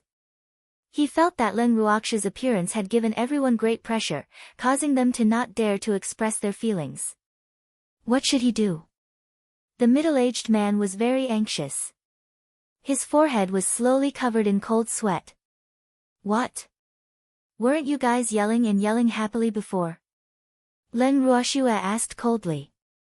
Are you all mute now? Still, no one spoke. Those who had agreed to hand Leng Ruoxia over were now in a dilemma. They had wanted to hand her over in exchange for their own safety. However, the other party's aura was too strong, and it was so strong that they could not breathe. Hence, they were not sure if their decision was right or wrong. I'll give you 5 minutes to think. You must make a choice. Leng Ruoxia was starting to lose her patience. She didn't want to waste any more time with them. She deeply felt that it wasn't worth it to waste her precious time on these people. Therefore, she decided to quickly settle everyone's stance, so that she could decide what she should do next. Thanks. As soon as she finished speaking, Lan Lai was the first to approach Leng Ruoxia with a cheeky smile on his face. With a fawning expression, he said, Shuai, I have to stand on your side. Do you need to thank your brother? Leng Ruoxia couldn't help but tease Lan Lai when she saw him calling himself big brother in front of her. No need. No need. Lan Lai was sweating profusely. He could feel a dangerous aura. Wu, couldn't this girl just let him enjoy being an elder? Lan Lai was very worried. It looked like in front of Shuai, he was destined to never be able to turn things around. Once the 5 minutes were up, Leng Ruoxia immediately pointed at the middle-aged man and said, You can choose now. Those who agree to hand me over, just stand behind this person. Hearing this, all the major forces were still watching. Lan Lai took a look and immediately called out to the Lan family members, The Lan family, stand on my side. Everyone from the Lan family looked at each other. Seeing that the old ancestor did not move, none of them dared to make a decision on their own. It was only until the old ancestor of the Lan family sighed softly that he spoke, Follow me. After he finished speaking, he brought the remaining members of the Lan clan and stood between Leng Ruoxia and the middle-aged man. They each took a look at each other before they stood behind the middle-aged man in shock. Instantly, the middle-aged man was pleased. Lan Lai, the Leng family, and the other major forces were all dumbfounded. What was going on? The Lan family's old ancestor was speaking up for Leng Ruoxia just now and looked down on a certain someone who wanted to sacrifice a woman in exchange for his own safety. Why did the Lan family's old ancestor take the lead to go back on his word in such a short time? Especially since the Lan family's old ancestor and young master had made different choices. Was this the rhythm of the Lan family's division? Everyone was puzzled. On the other hand, Leng Shaoqing and Leng Xiaoxiao were extremely furious. As everyone knew, the Leng family and the Lan family had always had a good relationship. They were almost on the same boat. However, this time, the Lan family had slapped the Leng family in the face. Therefore, the two men's faces turned black and white in an extremely ugly manner. However, Leng Ruoxia was extremely calm. As the young master of the Lan family, Lan Lai couldn't stay calm at all. He shouted at the Lan family's old ancestor in disappointment, Old ancestor, how could you agree to hand Shuai over to Sun Tao? That guy is a scumbag, he won't let Shuai off. When the Lan family's old ancestor heard this, he sighed to himself, but his face was so calm that no one could tell what he was really thinking. In fact, the Lan family was also quite puzzled about this. However, since this was the decision of their ancestor, they must support it. At this moment, Lan Lai's thoughts were naturally ignored by them. Who asked Lan Lai's seniority and status to be inferior to the Lan family's ancestor? Seeing that the Lan family had agreed to hand Leng Ruoxia over, the people who had the same thoughts but did not dare to express them no longer pretended to be invisible. They all stood behind the middle-aged man. At this moment, other than the Leng family, her own subordinates, and Lan Lai, the only one who supported her was Leng Ruoxia. Comparing the two, her side seemed a little cold and pitiful. However, When Leng Ruoxue saw this situation, she became even calmer. In the time that followed, the various forces were all extremely cautious and deep in thought before deciding on their own positions. Leng Ruoxue's side did not only consist of the Leng family, Lan Lai and her subordinates. The top forces that she had thought highly of all stood on her side in the end. Other than that, the various headquarters and Shadow League had also chosen to support her without exception. What surprised Leng Ruoxue was that other than the factions that had wanted to befriend her, there were also some factions with decent strength that had chosen to stand on her side. As for the middle-aged man's side, other than the Lan family, they were all small and medium-sized forces with weak strength. Even though they seemed to have the advantage in terms of numbers, their abilities could not be compared to Leng Ruoxue's. Chapter 2649, The Picky Golden Eagle, 3, Has everyone made their choice? Leng Ruoxue's beautiful eyes swept across the people on both sides as she asked. Wait. Suddenly, the Lan clan's old ancestor spoke. For some reason, the middle-aged man felt uneasy. However, the Lan family's old ancestor did not give the other party a chance to speak. He said to Leng Ruoxue, I've thought about it carefully. I still can't support the idea of sacrificing a woman in exchange for my own safety. That's not what a man should do. So, I have to choose a new stand. With that, he brought the Lan family over to Leng Ruoxue's side. Seeing this, Lan Lai's depressed mood turned for the better. The Lan family's old ancestor patted Lan Lai's head helplessly. Lan Lai was even more excited. Old ancestor, your choice won't be wrong. Such a huge reversal caught everyone off guard. Especially the middle-aged man's side, everyone was petrified. One must know that a considerable number of factions had decided to sacrifice Leng Ruoxue because of the Lan family's choice. They felt that with the Lan family around, even if the Leng family was still angry, they would not do anything to them easily. However, things had completely exceeded everyone's expectations. The Lan family had turned against them. What should they do? Learn from the Lan family? I'm afraid not. Their family didn't have a Lan Lai who had a good relationship with Leng Ruoxue. Furthermore, Lan Lai had been on Leng Ruoxue's side from the start. The Lan family could also say that they had compromised for the sake of harmony in the family. What reason did they have? They had no reason to do so. The factions that supported handing Leng Ruoxue over couldn't think of a good solution to the current crisis. The current situation made them feel extremely uneasy. They had a feeling that something was about to happen, and this feeling was terrible. Leng Ruoxue didn't give the other factions a chance to turn against her. She only told them coldly, since you've chosen to sacrifice me, I can't keep you here. Please leave this place as soon as possible. Why you can't do this? When the middle-aged man heard this, he quickly regained his senses and said angrily. Now that Sun Tao and the others were outside, wouldn't it be sending them to their deaths if they left the city? Would Sun Tao let them off for not being able to hand over Leng Ruoxue? The middle-aged man did not have that confidence. But now, he was also not confident that he could take Leng Ruoxue as a hostage from the other party. He knew that he had completely offended Leng Ruoxue, and the other party would not tolerate him. What a joke. Since you're handing me over to Sun Tao, you're naturally my enemy. Do you think he'll let you stay in the city and be ready to bite me at any time? Do you think I'm an idiot? Leng Ruoxue mocked.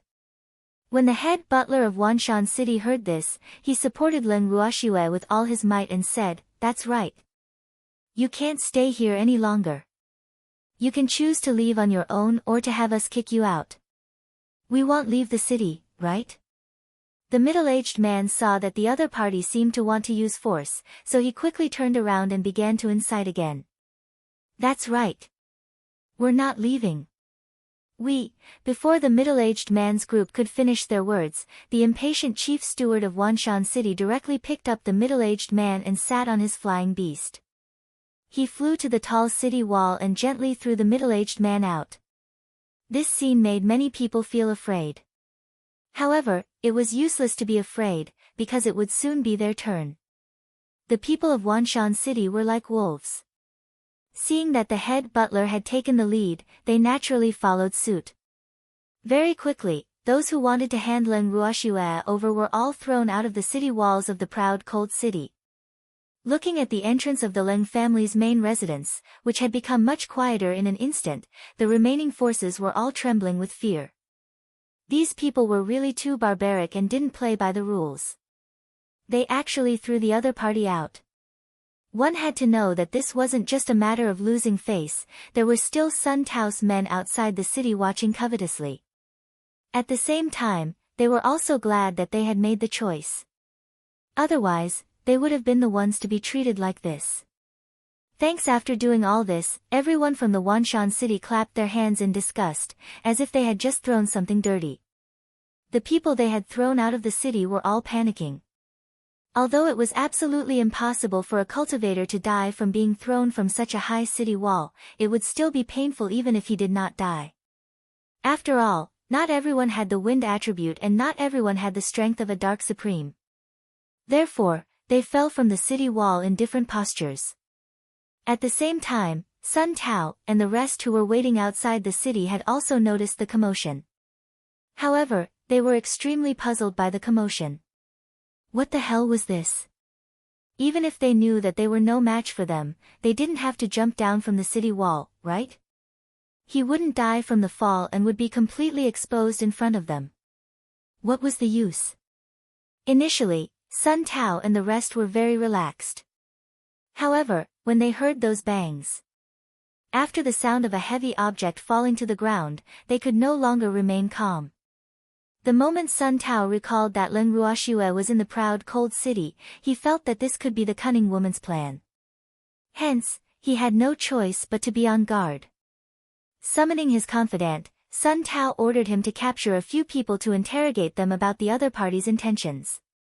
Without any effort, a few unlucky people became Sun Tao's prisoners, including the middle-aged man. After sizing him up, Sun Tao looked down and asked, "You guys are the spies sent by Leng Ruoxue?" "No, we were thrown out by that bad woman's subordinates." When the middle-aged man heard this, he suppressed the fear in his heart and complained. Tell me about it."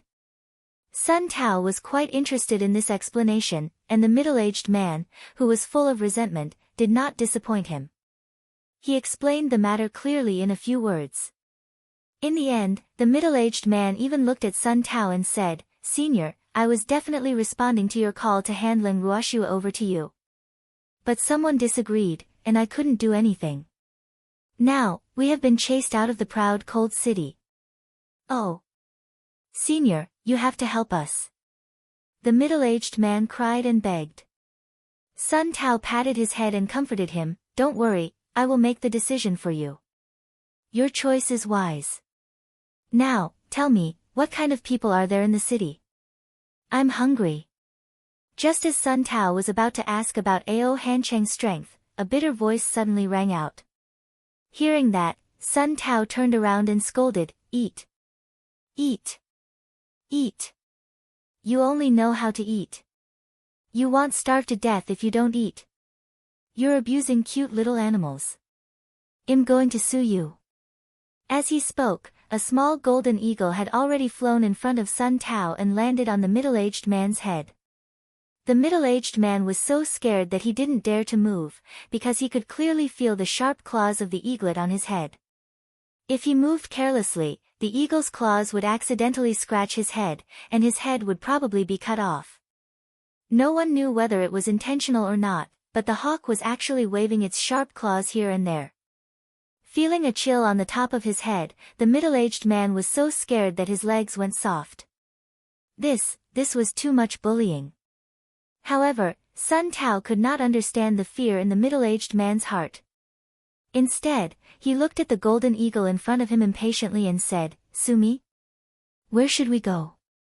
I'm not telling you. Otherwise, you should think of a way to destroy it." The golden hawk rolled its eyes and said, "I won't be fooled so easily." Sun Tao was furious. This damn golden eagle is so annoying. Sun Tao waved his hand as if he was shooing away a fly. He shouted impatiently, "Get lost. Get lost and don't appear in front of me again. Otherwise, I'll pluck all your feathers and you won't be able to fly in the sky. If I leave just because you tell me to, then I'll lose face. Let me tell you, son Momo, I'm not leaving today. I just want to eat your food and live in your place. Who asked your subordinates to capture me? The golden eagle didn't care about Sun Tao's threat at all, and said with a shameless face. You're still clinging to us, so what? Didn't I tell you to get lost a long time ago? Why are you still following us? Sun Tao was going a little crazy when he heard this. It was all his blind subordinate's fault. He thought that he had caught a supreme-grade flying beast, but who knew that he had actually caught a demon? In just a few days, they were almost driven crazy by the golden eagle. What was even more annoying was that the cage couldn't keep it. He couldn't understand this. It was reasonable to say that this golden eagle was not very strong.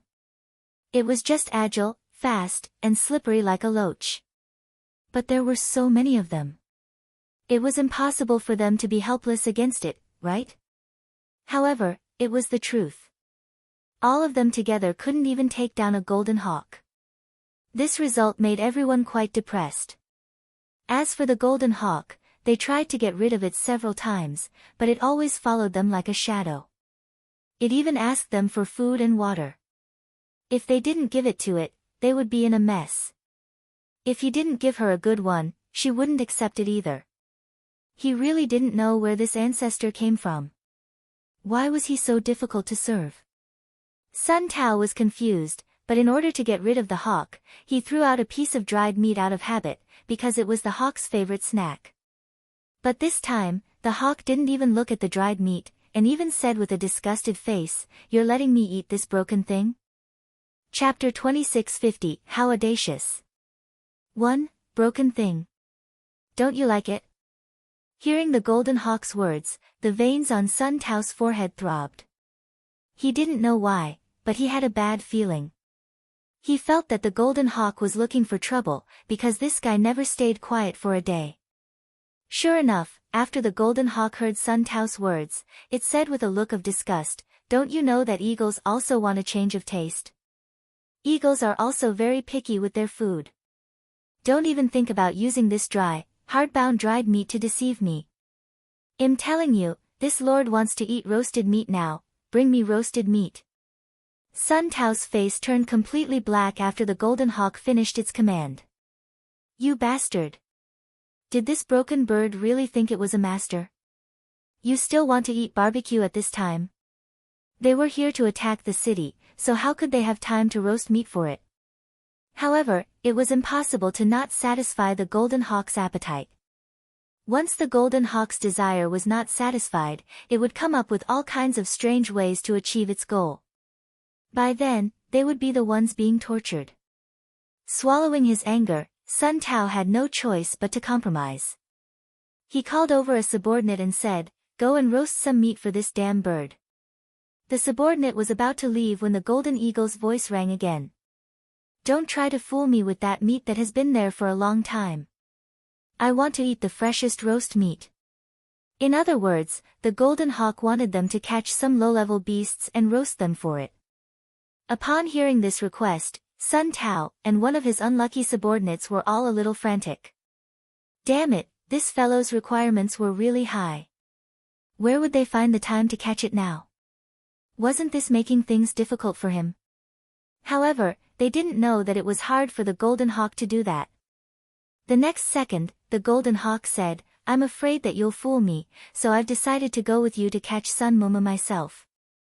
Quickly send some people to me." The golden hawk's request was reasonable, but Sun Tao's face turned even darker after hearing it. The veins on his forehead throbbed even more violently, and the anger in his body began to rise to the top of his head. He really couldn't take it anymore. Thinking of the time when he went hunting with the golden eagle, he felt so sad. It was such a horrible experience. As for Sun Tao's subordinate who had personally experienced this before, when he heard the golden eagle's request, his face immediately showed a constipated expression, and he wished he could just pass out. With this golden eagle, he could forget about hunting any prey. The subordinate didn't want to take the golden hawk with him, and the golden hawk could tell that it was being ignored, so it said, "It's fine if you don't bring me along. I'm so bored that I can only stay here and find a place to draw circles and curse you. Poor me. Why is life so bitter? No one loves or dote on you, and you're despised wherever you go. Woo, a child with a mother is like a treasure, a child without a mother is like grass." As it spoke, the golden hawk started to sing, but it was a little out of tune, and it was like a demonic sound to the people present. The subordinate surrendered before the golden hawk finished. "I'll bring you. I will bring you along. You bastard. If he didn't bring this jinx along, he would be the one to suffer if he was really cursed by it." Thanks. Sun Tao nodded with satisfaction after hearing his subordinate's words. However, his happiness did not last for a second when he heard the golden hawk say, "You can't bring me alone. I told Sun Mumu to send more people. I want to enjoy the feeling of being surrounded by people. So, you have to send at least 1,000 people to me, or I won't do it." He even had to bring thousands of people. Sun Tao was so angry that he almost passed out. Fortunately, a cultivator's body was strong, so it would not be easy for him to pass out even if he wanted to. However, the golden eagle's words still successfully made him angry, and the others' hearts shivered. No one wanted to be chosen by Sun Tao to be the golden hawk's toy, but how could they not want to? Sun Tao closed his eyes and waved his hand. A small group of people behind him was assigned to the golden eagle. There were more than 900 people in that small group, and they were the weakest among all the groups. Therefore, they naturally became the cannon fodder for Sun Tao to deal with the golden eagle. As for the group of people, they all looked as if they had lost their loved ones, and their faces were so gloomy that it seemed like it would rain. However, the golden eagle didn't care about that. Seeing that there were almost enough people, the golden eagle flapped its little wings and flew in front to lead the way, while shouting, "Let's go! Let's go! I know there's a mountain up ahead. There should be some animals that can be hunted there." Hearing that, the other people immediately followed the golden hawk with low spirits.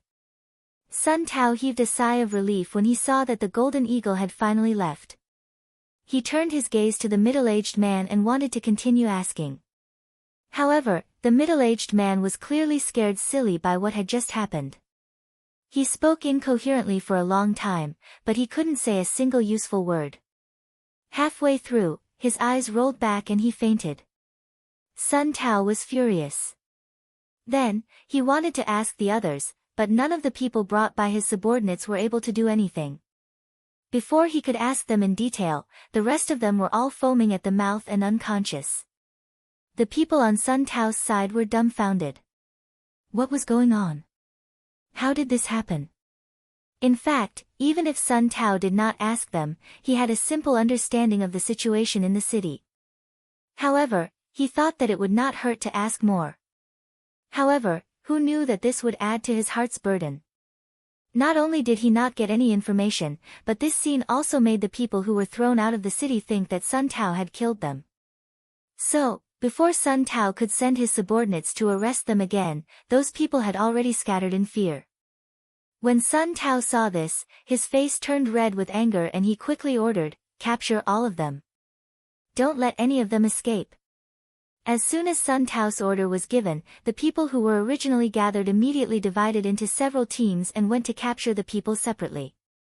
In an instant, the number of people on Sun Tao's side was reduced by more than half. Seeing this, Wen Yuan, who was standing beside Sun Tao, said worriedly, "Senior brother Sun, is it good to split up like this? Our strength will be greatly reduced." "It's okay. The people who went to catch them aren't that strong. Their departure won't affect us at all," Sun Tao said calmly. In his opinion, it would be a piece of cake to catch some small fry. Those people would be back soon, and the strongest of them were still waiting outside the city, so he was not worried that Leng Xiaoqing and the others would suddenly attack. The truth was just as he had expected. Ao Han City was as calm as ever. Leng Xiaoqing and the others did not even show their faces. However, after waiting for a long time, none of the subordinates he had sent to catch those small fries had returned. After a long time, some of Sun Tao's men could not hold it in anymore. Fortunately, Sun Tao managed to calm them down in time. Chapter 2651, How Audacious. 2. Although Sun Tao had some doubts, he felt that the people he had sent out must have been delayed by something. Otherwise, they would not have not returned after so long. On the other side, Sun Tao's subordinate, who had been brought to the mountain by the Golden Eagle, looked at the barren mountain in front of him and felt so conflicted that his heart was almost twisted into a rope. You bastard! He wouldn't let them stay here to hunt, right? It would be a wonder if there was prey here. Although they thought so, seeing the hawk's excited expression, the team didn't dare to say anything. Instead, they resigned themselves to their fate and started to search in the mountain. After searching for a few rounds, they did not find anything. Just as everyone was feeling dejected, someone suddenly shouted, "There's a snake here. Everyone, come quickly." When everyone heard this, they immediately became energized and ran towards the sound. When they arrived at their destination, they saw a palm-sized golden snake. It was looking at them with its misty eyes, confused and scared. Ugh! It was a little small. This was the only thought everyone had when they saw the golden snake.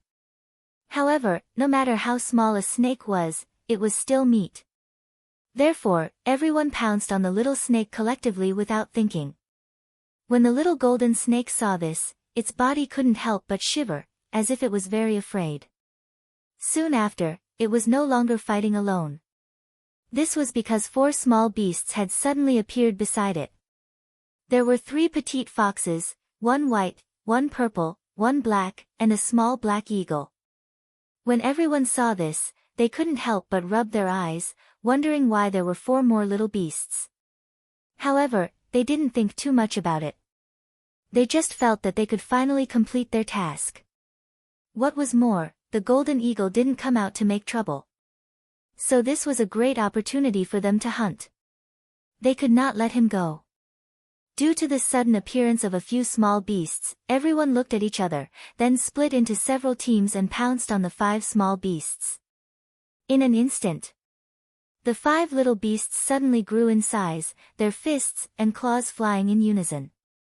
Silver light flickered in the air and drew a beautiful arc.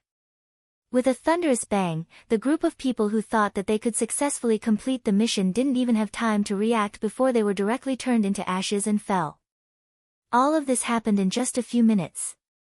At this time, a little golden eagle flew over and looked at the 5 little beasts with admiration. Its eyes were twinkling and it said in surprise, "So powerful. So powerful. My idol."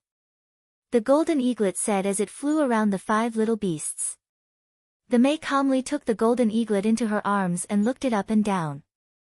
Then, she relaxed and said, "It seems that you didn't suffer any abuse, we can rest assured." Hee hee.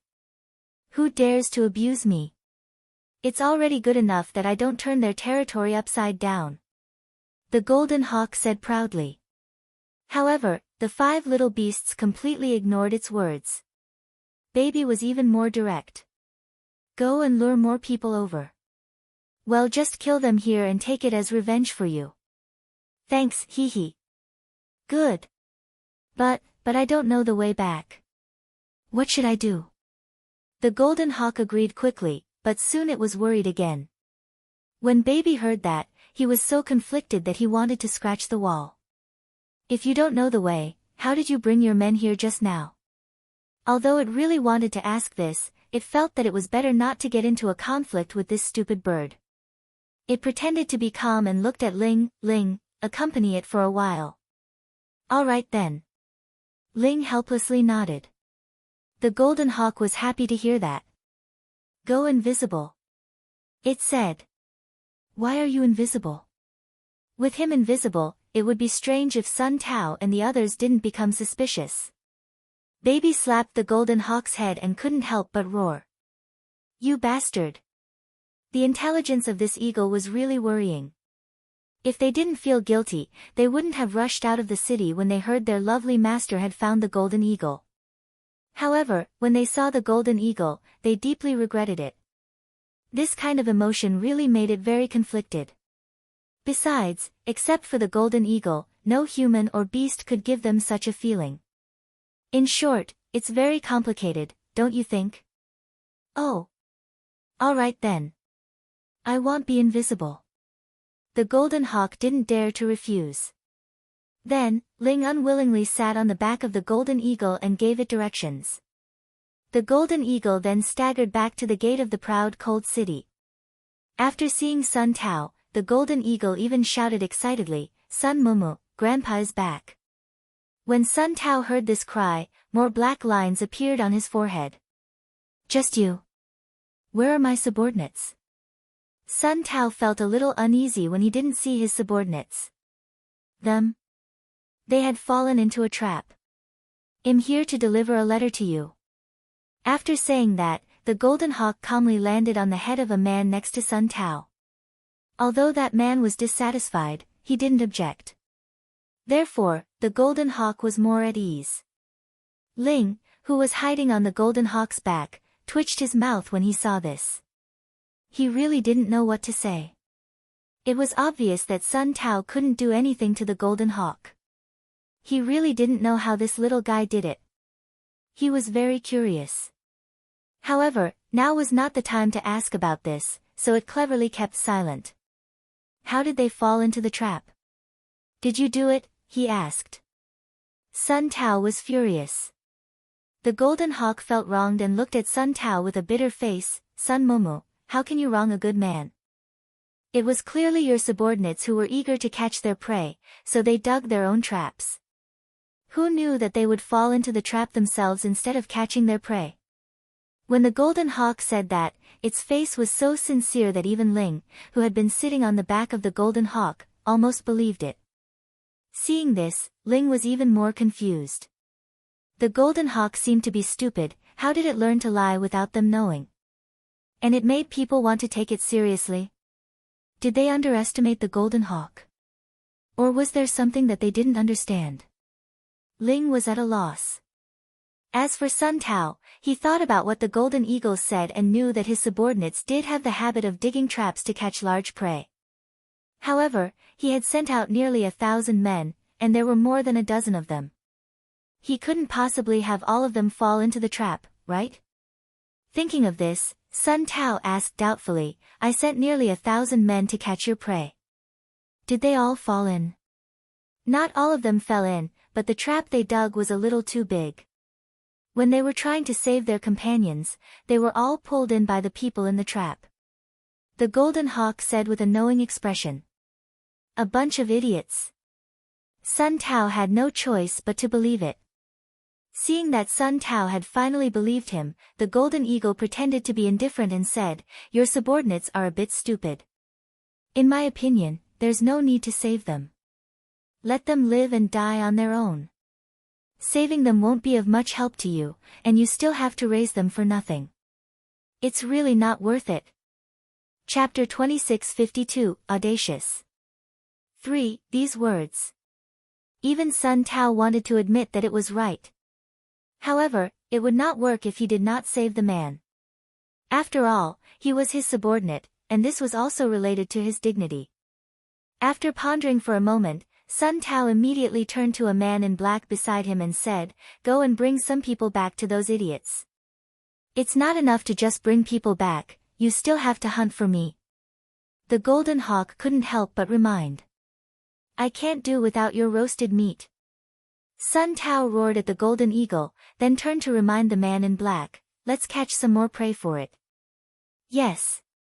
The man in black nodded, then handsomely raised his eyebrows at the golden hawk and said, Please lead the way. Hee hee. No problem, lead the way, what's the point, I love it. After saying that, the golden hawk flew back to the barren mountain with excitement. The black-robed man and his subordinates followed closely behind. When they arrived at the barren mountain, the man in black and the others naturally enjoyed the same treatment as the previous group. The golden eagle became more and more excited, and even said that it was going to trick more people to come. Baby naturally slapped the golden hawk's head again and said, Do you know what it means to be 1 more, 2 more, and not 3 more? It's fine to lie about this once or twice, but it'll make people suspicious if you lie too much. Now, go back to Sun Tao's side and be our spy. We'll inform you immediately if there's any action. All right. The Golden Hawk agreed, but then it said, but I don't know the way back. The 5 little beasts were all speechless. As far as they knew, the Golden Eagle had come here with its own people and didn't use Ling to point the way, so why didn't it know the way back? What the hell is this? Then where did you come from? In the end, Baby couldn't bear it anymore and confirmed. Those who come get to know me. The Golden Hawk said with confidence. The 5 little beasts were speechless and didn't know what to say. But wasn't this a little too strange? How could there be a beast that only recognized the way here but not the way back? They felt that this was quite unbelievable. In the end, Ling had to go back and send the Golden Hawk back. When Sun Tao saw that only the Golden Hawk had returned, and the others had not followed him back, he was very surprised and said, "Where are the others?" "I don't know. I brought them there and came back first." The Golden Eagle had made sure to get away with it, but Sun Tao did not suspect that the Golden Eagle was lying to him. He did not expect that his subordinates had been completely annihilated. After hearing the Golden Eagle's words, he thought that his subordinates would be back soon. However, after waiting for several hours, there was still no news from those who fell into the trap and those who saved the man. At this time, the hawk started to make a fuss again, shouting, "I'm hungry. I'm starving. You bad guys are abusing cute little animals. I curse you to swallow your food and forget to bring toilet paper when you go to the toilet." The Golden Eagle kept talking, and Sun Tao finally couldn't bear it anymore and roared, "Shut up. Shut your mouth. Men, capture this noisy bird." As soon as the order was given, the scene immediately became chaotic. Many people began to move, trying to catch the Golden Eagle that had cursed them. This bird's crow's beak was very effective, and they had all experienced it before. Otherwise, they wouldn't have tolerated its existence. Now, with their boss order and the Golden Hawk's curses, they didn't dare to take it lightly. They all took action. However, the Golden Eagle mimicry was small and very agile. They tried for a long time, but they couldn't even touch a single feather of the Golden Eagle. Instead, they bumped into each other and fell on all fours. "Ha ha ha. You guys are so stupid." The Golden Hawk gloated when it saw someone fall down, and it successfully made more people join in the hunt. Looking at the chaotic scene before him, Sun Tao's head started to hurt. Just then, the city gate of the city opened. Sun Tao immediately raised his vigilance. Until he saw a familiar figure walking in from the city in front of everyone. Instantly, his heart tightened. It was her. She was the woman he had been thinking about. After not seeing her for so many years, she was still clear in his heart, and even more beautiful. Thanks instantly, Sun Tao felt his blood boiling. It was as if all the blood in his body was shouting that the woman in front of him was his. It belonged to him. Besides him, Wen Yuan was also extremely excited. Ever since the woman named Leng Shui had left without saying goodbye, he had been in low spirits. Now that he had suddenly met the goddess in his heart, he felt as if his cold and lonely heart had come alive again, beating so passionately. She was indeed in the proud cold city. It seemed that he had made the right decision to come to the Leng clan. This time, he must take Leng Shui away and find a way to make her unable to leave him again. The two men who had the same thoughts about Leng Ruoxue instantly made the decision to take her for themselves. Unfortunately, neither of them asked for Leng Ruoxue's opinion. Even though Leng Ruoxue did not know what they were thinking, she could feel two burning gazes on her. Lifting her beautiful eyes slightly, Leng Ruoxue looked towards Sun Tao's direction. Other than Sun Tao, there was also Wen Yuan who was staring at her intently. Both of their eyes were emitting a fiery heat, revealing their thoughts. Towards this, Leng Ruoxue merely smiled faintly before saying, "It's been a long time, yup. I didn't expect the beauty to still think of me. I'm so touched."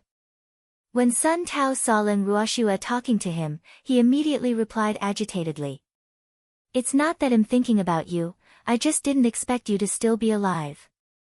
Leng Ruoxue sighed and told the truth. It's the same. Sun Tao said shamelessly. After Leng Ruoxue heard this, she was speechless. Was this the same? Why didn't she think so? However, when facing an extraordinary person, she had to treat him differently. This was because the other party was self-righteous and very good at distorting the meaning of other people's words. Therefore, she felt that she didn't need to say too much nonsense to Sun Tao. Then, she couldn't help but look away. She glanced at the panic in Sun Tao's team, and then at the Golden Eagle who had created this scene. She deeply felt that she didn't know the Golden Eagle well enough.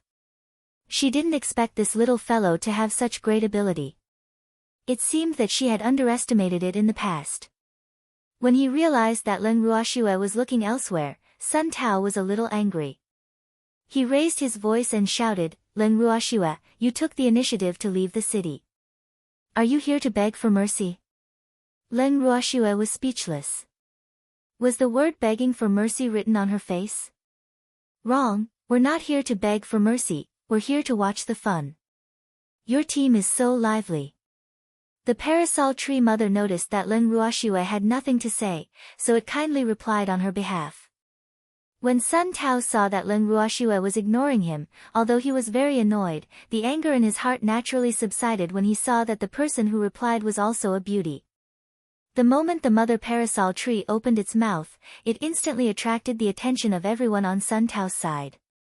As if someone was afraid that Sun Tao would snatch it from them, he quickly shouted, I like this beauty, she's mine. The mother parasol tree was stunned. What did he mean by it belongs to him? The one who spoke was a middle-aged man who looked to be in his 40s. He was extremely ugly and short. However, his strength was one of the best on Sun Tao's side. Therefore, when he said that, the others who also had some thoughts about the mother parasol tree did not dare to speak. Senior, someone has taken a fancy to you. At this moment, Leng Ruoxue saw that the mother parasol tree was still in a daze. She mischievously nudged the other party's arm and gloated at their misfortune. In an instant, the mother parasol tree reacted. Leng Xiaoqing and the others who had also heard her words broke out in cold sweat. Especially when they felt Leng Ruoxue's gloating tone, they could not help but feel 3 minutes of silence for the fellow who had taken a fancy to the mother parasol tree. Leng Xiaoqing and the others thought to themselves at the same time, this guy is really bold. One had to know that even Leng Ruoxue addressed the other party as senior. But now, someone actually dared to have designs on this senior. If this wasn't courting death, what was? However, they were also curious as to how this senior would deal with that audacious fellow just now. I'm looking forward to it. Just as Leng Xiaoqing and the rest were waiting eagerly, the parasol tree took a big step forward as expected. It then hooked its finger at the ugly middle-aged man and said, Come, let's fight. If you can beat me, it'll be yours. When the ugly middle-aged man heard that, he immediately stood in front of the mother parasol tree in ecstasy.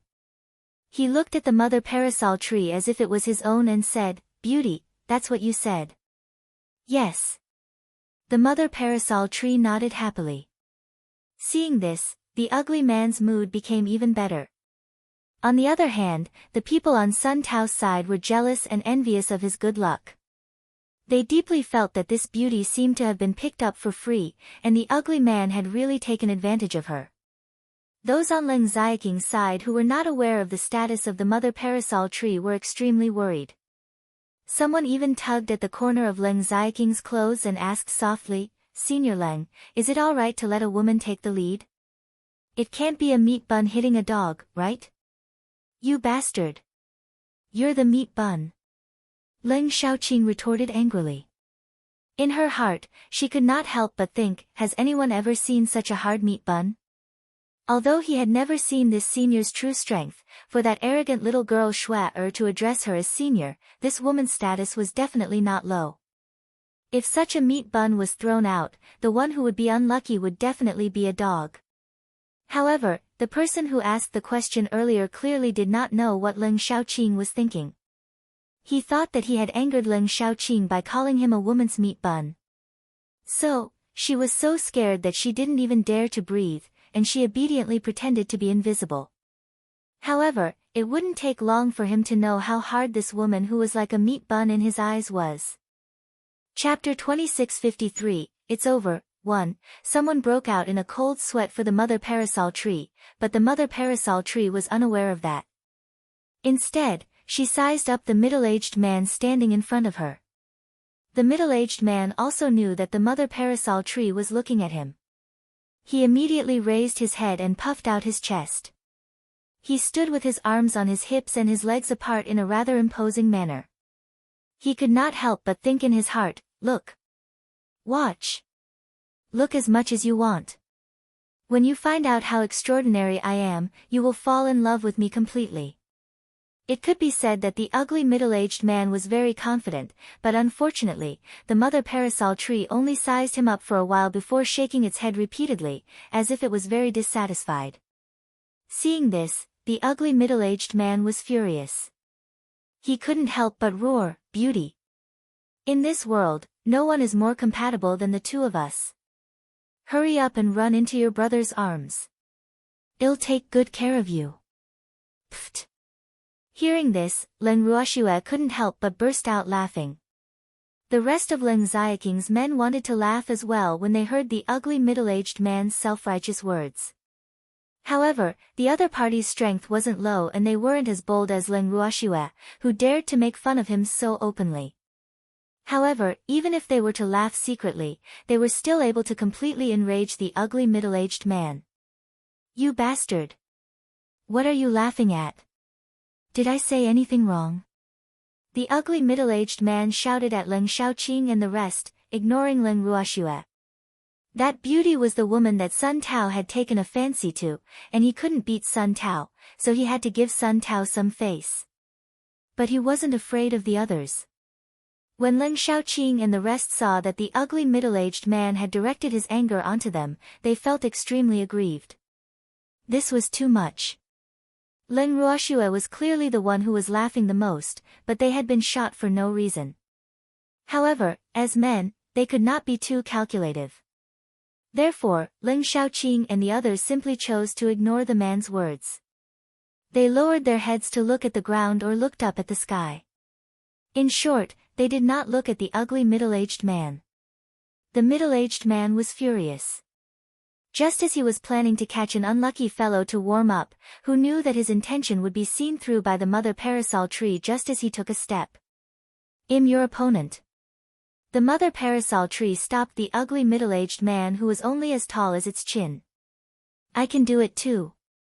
At this moment, Leng Ruoxue also took a big step forward and stood beside the mother parasol tree. When the mother parasol tree saw this, it immediately said to Leng Ruoxue in dissatisfaction, "Girl, don't fight with me. It's okay, I don't mind." When the ugly middle-aged man saw that Leng Ruoxue had also come out, he immediately said happily, "Hee hee." He knew that his charm was boundless.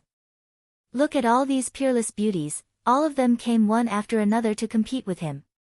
As for the result of the competition, it was self-evident. You don't mind, but we do. Leng Ruoxue and the mother parasol tree looked at each other in tacit understanding before speaking in unison. "Ah." The ugly middle-aged man was a little embarrassed when he heard this, but he was thick-skinned enough to laugh.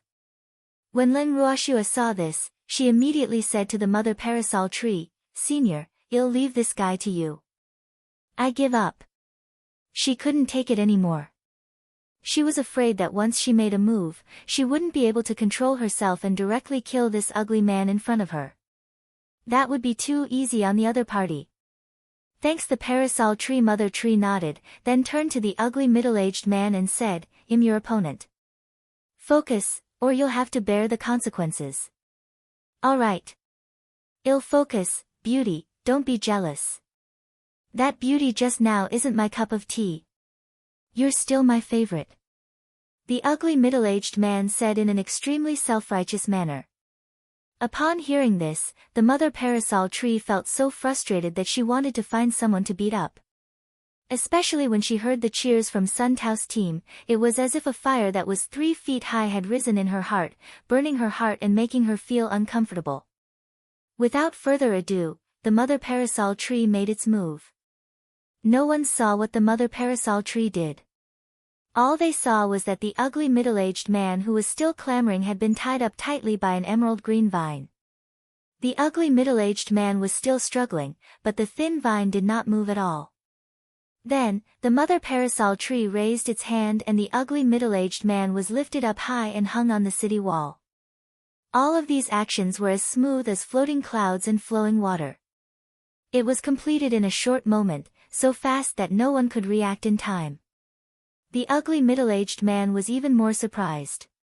He felt that he hadn't even had the time to attack, so how could he be tied up by a rattan? This was simply too unbelievable. The ugly middle-aged man was very depressed. Sun Tao and the others were also very surprised. They could not imagine whether the speed of the other party's attack was intentional or unintentional. If it was intentional, then wouldn't the other party's strength be unimaginable? For a moment, both sides fell into deep thought. Only Len Ruoxue was able to see clearly how the mother parasol tree had attacked. However, she was not surprised at all. After all, the mother parasol tree's strength was clear for all to see. Dealing with these small fries was child's play. The mother parasol tree acknowledged its kindness, and after giving the other party enough time to think, it said, "Who's next?" As soon as this provocative sentence came out, Sun Tao's team instantly became silent. The mother parasol tree saw this and thought, this won't do. She hadn't even finished warming up. How could he scare the other party away? After thinking for a while, the mother parasol tree put on a weak look and said, "Come on.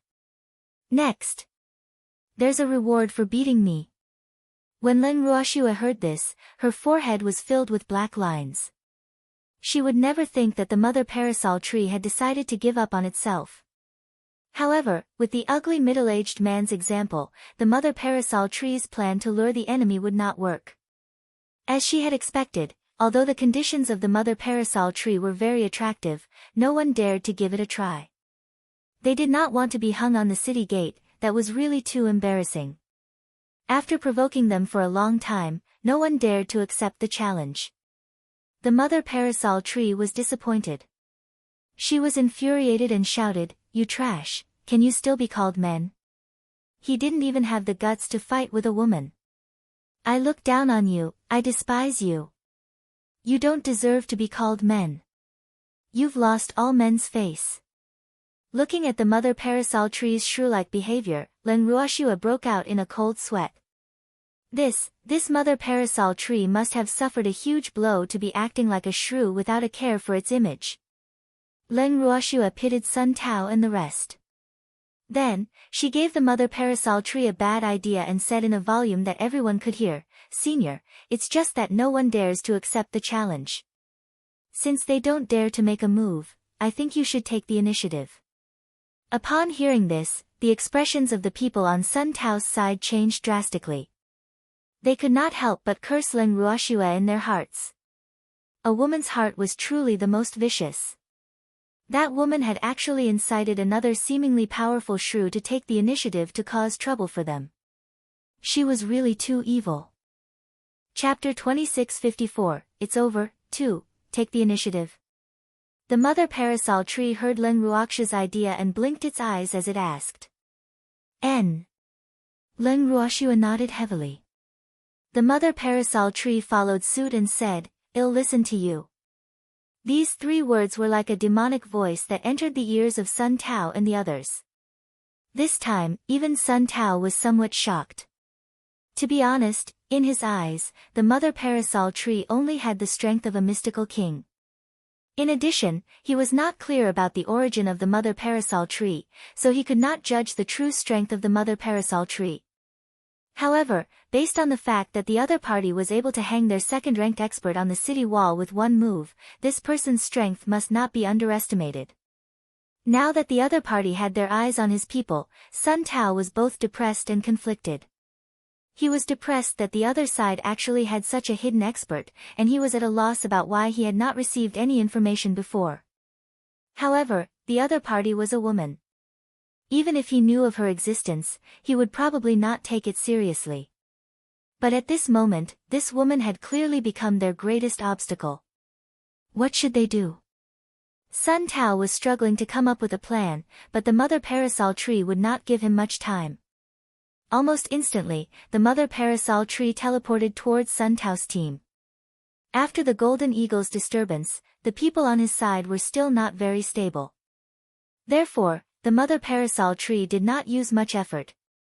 With just a whip, a large number of people were knocked down. Instantly, Sun Tao's formation became even more chaotic. The Golden Eagle was still cheering for the mother tree, ha ha ha.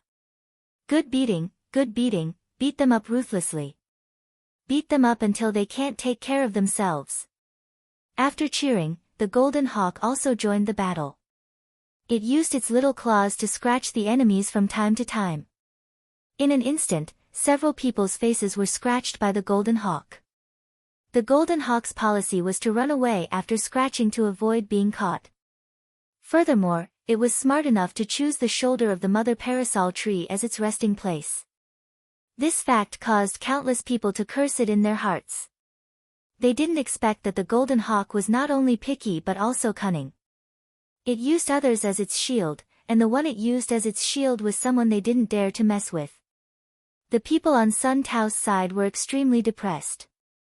At this moment, Leng Ruoxue saw that the time was right. She took elegant steps and slowly walked over to Sun Tao's side. Leng Shui. I finally get to see you again.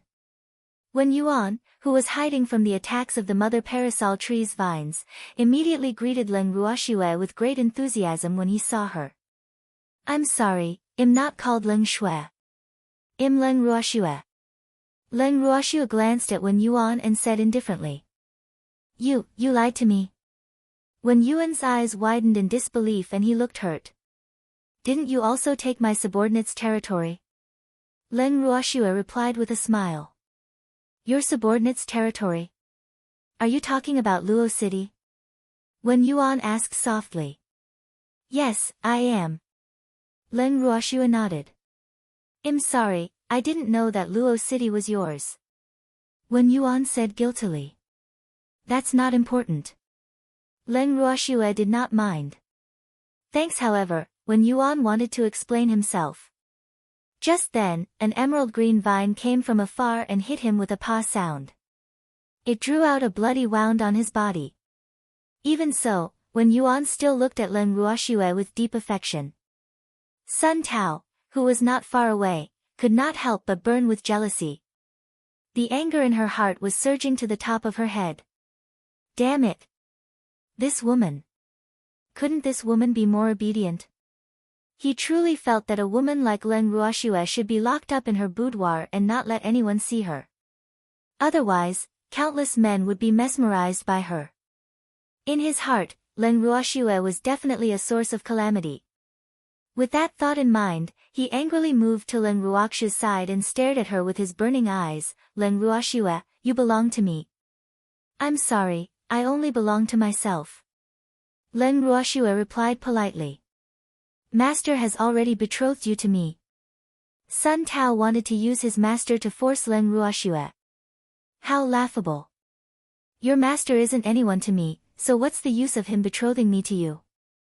Leng Ruoxue scoffed at Sun Tao's words. Aren't you afraid that my master will attack again? Sun Tao threatened. Is your master still alive?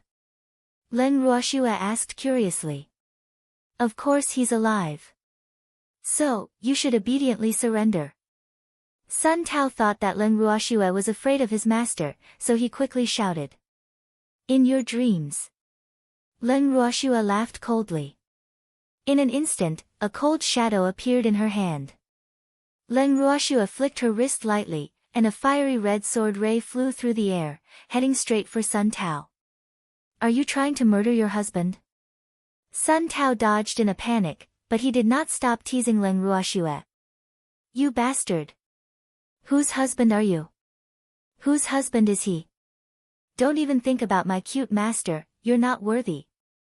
Before Leng Ruoxue could even flare up, a petite purple figure suddenly descended from the sky and landed on Sun Tao's head. Immediately after, two tiny claws danced in the air, releasing rays of cold light as they scratched Sun Tao's face. Sun Tao, on the other hand, let out a heaven-shaking, God-weeping scream. Very quickly, Sun Tao's face was covered with claw marks and blood was flowing out. When Leng Xiaoqing and the others saw this scene from a distance, they could not help but feel the pain for him. This action was really too. They didn't know what to say. Furthermore, they did not know if they should make a move at this moment, because looking at the current situation on the battlefield, even though they only had 2 women and a few beasts on their side, Sun Tao and the others had clearly underestimated them, and they did not have the advantage of numbers. The situation on the battlefield was completely one-sided, and it was all on Leng Ruoxue and the Mother Parasol Tree's side. The 2 women's powerful combat abilities made all the men at the scene blush with shame. All of them combined were no match for Sun Tao and the others, but just look at them. Just 2 women were enough to beat Sun Tao and the others into a sorry state. Seeing this, they felt deeply inferior. Was this the weak woman that Lan Lai had mentioned? If a woman could be this weak, what would they be? Weak man. The appearance of Leng Ruoxue and the Mother Parasol Tree had completely shattered their understanding of women. Even though many people knew that Leng Ruoxue was not to be trifled with, there were also quite a number of people who were witnessing Leng Ruoxue in action for the first time. Hence, one could only imagine the shock in their hearts. In fact, many factions were rejoicing in their hearts that they had not agreed to hand Leng Ruoxue over. Otherwise, based on Leng Ruoxue's strength, the retaliation they would suffer would not be small. Just thinking about it made them feel terrified. Senior Leng, when are we going to make a move? The Lan clan's old ancestor, who had been watching the show for a while, suddenly went to Leng Xiaoqing's side and asked softly. Chapter 2655, It's Over, 3. When Leng Xiaoqing heard this, he glanced at Leng Ruoxue and the Mother Parasol Tree who were playing around on the battlefield. In addition, there were a few small beasts and their battle team. Do we still need to take action? There are. The Lan clan's old ancestor nodded. It was a little embarrassing to not do anything.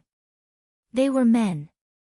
As a man, Leng Xiaoqing could understand the Lan clan's old ancestor's thoughts. He nodded helplessly and said, then let's make our move. Everyone, do what you can. Leng Xiaoqing's words were filled with sorrow. Everyone's mood was indeed heavy. However, their low mood was quickly replaced by the will to fight. When they were on the battlefield, these people were all full of energy and high spirits. Upon seeing this, Leng Ruoxue and the Mother Parasol Tree took the initiative to withdraw from the battle, leaving the rest of the battle to them. As for the 2 of them, they took out a deck chair and placed it at the city gate. They also took some food and watched the show. The ugly middle-aged man who was hung on the city wall was very clear-headed, and when he saw the tragic state of his side and the casual state of the 2 women at the city gate, he directly spat out a mouthful of blood and fainted from anger. Ayaya! I fainted. The golden eagle flew over and landed on Leng Ruoxue's shoulder, waiting for her to feed it. He threw a piece of dried meat to the hawk out of habit. The hawk swallowed it and shouted, delicious. Delicious. It's much more delicious than Sun Muma's cooking. Leng Ruoxue was speechless. She could not help but ask, I heard that you're doing well at Sun Tao's place. You're a boss now. There's food and drinks, and there's even someone to serve you. Hee hee. Luck. I was just lucky. The golden hawk replied humbly. Kid, tell us, what did you do to make Sun Tao and the others so afraid? The Mother Parasol Tree was also quite curious about this. Nothing much. I just draw circles and curse them from time to time. Once they're scared, they'll grant me whatever I ask for. The golden hawk frowned and thought for a while. When Leng Ruoxue and the Mother Parasol Tree heard this, the question marks in their hearts increased. They're scared of you after you curse them? Leng Ruoxue was filled with doubt. Yup. My curses are very accurate, hee hee.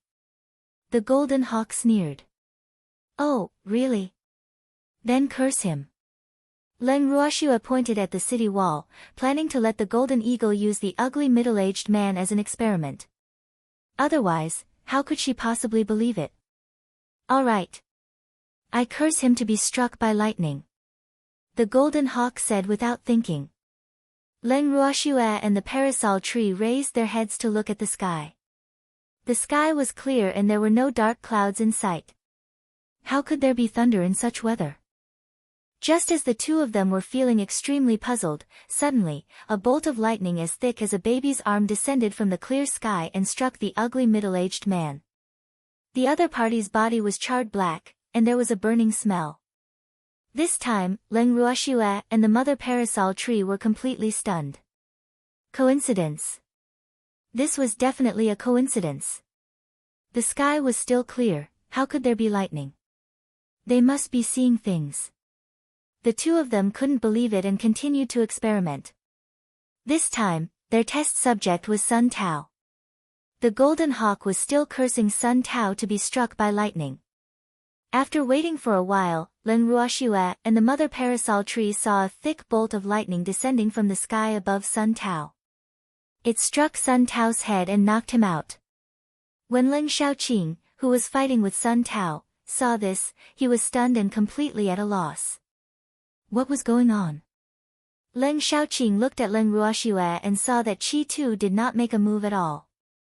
He hesitated for a moment before he turned to look for his next opponent. This is real. The same scene caused the mother parasol tree to widen its eyes. Leng Ruoxue was also very surprised.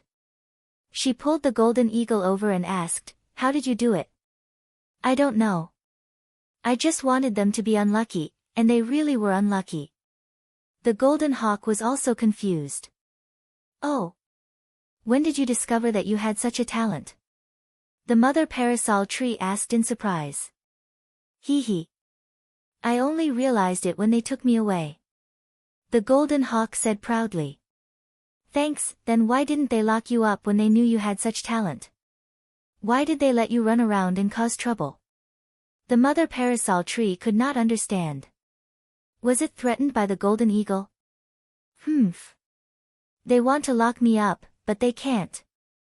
The golden hawk became a little smug again. Can't be locked? What's the meaning of this? The mother parasol tree was a little confused. I know how to pick locks. The golden hawk proudly shouted. A skill? All right. It seemed that they had worried for nothing for this little guy. Although this little thing was a little stupid, if he was really caught, he still had many ways to escape. Taking a deep breath, Leng Ruoxue started to pity Sun Tao and the rest. However, she still feigned anger and said, "Why didn't you come back earlier if you knew how to open locks? You made us worry for you." "I don't know the way." The golden hawk felt wronged. It thought for a while and then added, "I knew those bad guys were coming to find you, so I followed them here."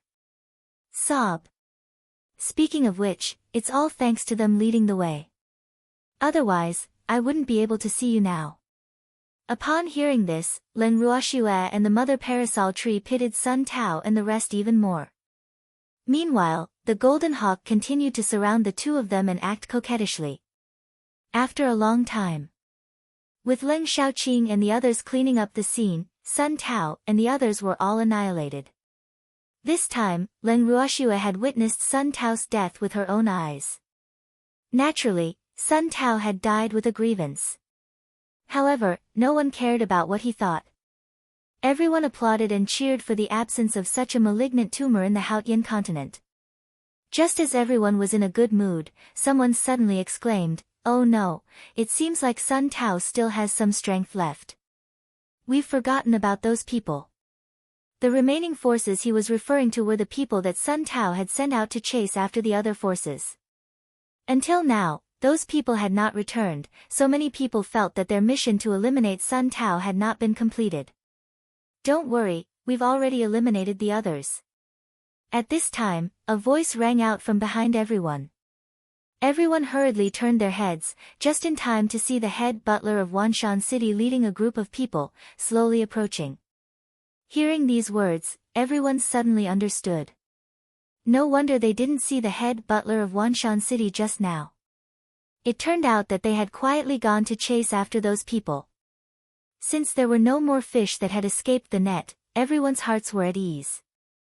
Following that, it was naturally a huge celebration. Sun Tao and the others, who had been weighing on their hearts for many years, had been wiped out. It was as if a huge stone had been lifted off their hearts. In the future, their descendants would be able to walk freely on the Hautian continent. This fact made many people cry with joy. After 3 days and 3 nights of celebration, the people from Wanshan City and the Luo family were all mingling with the crowd. However, Leng Ruoxue kept a low profile. She, the mother parasol tree, and a few of her little beasts stayed in the falling snow garden and did not leave the house. No one dared to disturb them.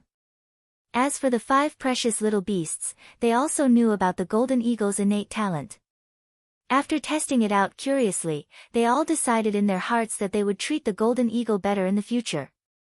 Otherwise, the consequences of being cursed by it would be unimaginable. In fact, they were worried for nothing. The golden hawk treated them as its own people, so it never cursed them. But from then on, the golden hawk's happy days came. When the matter with Sun Tao and the rest had settled down for the time being, Leng Ruoxue had to consider the issue of her family's land. With the communication between the chief steward of Wanshan City and the few forces she had chosen, they quickly chose a successor for their own forces. The top forces of Wanshan City, Luo City, and Proud Cold City did not dare to have any complaints because they were afraid of Leng Ruoxue's might. However, for the sake of the Hautian continent's temporary peace, Leng Ruoxue still told them that she had already communicated with the Lan family. Sun Tao's territory was free for them to divide. Upon hearing this news, the forces that failed to be selected were naturally overjoyed. They adjusted their teams and immediately rushed towards Sun Tao's sphere of influence.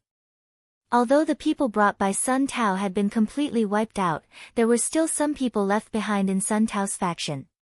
However, in order to deter them, Sun Tao had sent out almost all of his main force. Therefore, the strength of those people left behind was not high. The combined strength of several teams was enough to eliminate them. Furthermore, they did not dare to trouble Leng Ruoxue with such a small matter. On Leng Ruoxue's side, there were many things that she had to do. In addition to Ao Han City and Wanshan City, Luo City also needed to send someone to receive them before handing them over to the next master. Naturally, most of the people heading to Luo City were from the Luo family. However, the chief steward of Wanshan City, who had nothing to do, also followed along. They said that they were helping, but in fact, they just wanted to join in the fun. The moment they left, Leng Ruoxue's side became quiet. The Leng family was also busy with the handover, and even the Leng brothers did not have the time to disturb her. On a certain day, Leng Ruoxue and the mother parasol tree sat in the garden, drinking tea and chatting as usual. Suddenly, a blue figure scuttled in front of the two of them and fell beside Leng Ruoxue's feet. She hugged her leg and wailed, "Wu Shuai. You're abandoning me again, you're really disloyal, even Wudi is leaving me this time. Why is my life so hard?" Leng Ruoxue was speechless. What was Lan Lai doing? The mother parasol tree gloated, "Little guy, didn't Shuai say that I can take you with me?" Lan Lai was bawling his eyes out. There were still tears in his eyes. He was at a loss. He wanted to go to the divinity, but... Sighing lightly, Leng Ruoxue helplessly said, "All right, don't cry, you look so ugly. Go back and ask the Lan family. I can bring along those who are willing to go to the divine realm. However, when you go to the divine realm, you will have to pay for all the expenses and have to start from scratch. So you'd better let them think it through." Chapter 2656, To Settle Old Scores. 1. Lan Lai, who was bawling his eyes out, raised his head when he heard this. He looked at Leng Ruoxue in disbelief and said, "Shuai, what did you say?" I said that I can bring the Lan family along to the divine realm, but you have to pay for your own expenses. Leng Ruoxue sighed softly and repeated. She had a good relationship with Lan Lai and had already taken Lan Ming in. In this case, it didn't matter if it was one sheep or a group of sheep, so she didn't care if more people took him with her. Besides, she couldn't stand Lan Lai crying like an abandoned wife. Those who didn't know would think that she had bullied him. Shuer, are you really willing to do it? Lan Lai still couldn't believe his ears. His eyes were wide open. But your Lan family might not be willing to come with me. Leng Ruoxue reminded with a smile. Since she had already said it, she would not go back on her word. However, whether the Lan family was willing to leave or not, she could not control it. I'll think of a way to convince them. After Lan Lai confirmed it, he stood up as if he had been injected with chicken blood. He greeted them again and ran out of the room in a hurry. Looking at Lan Lai's anxious expression, the mother parasol tree could not help but tease, "What an impatient little guy. It seems that he doesn't want to stay in the Hautian continent anymore. Lan Lai is smart. They'll have to go to the divine realm sooner or later. If they come with me now, I'll have to take care of them more or less. I can't really bring them to the divine realm and leave them to their own devices." Leng Ruoxue said calmly. "Yup. What a smart little fellow.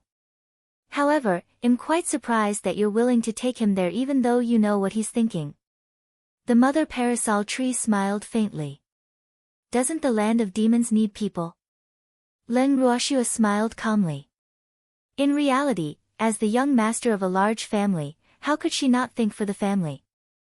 This was also the reason why even if Lan Lai was dissatisfied with some people in the family, he had no choice but to fight for their interests. Otherwise, even if Lan Lai left with her, he would still miss some people in the family. If that was the case, why wouldn't she do Lan Lai a favor? After receiving Leng Ruoxue's approval, Lan Lai immediately went to find the Lan family's old ancestor. Although this ancestor of the Lan family was not the most powerful in the Lan family, he definitely had an important voice in the Lan family.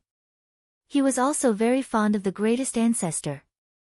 Lan Lai also believed that as long as he could convince him, things would be much easier.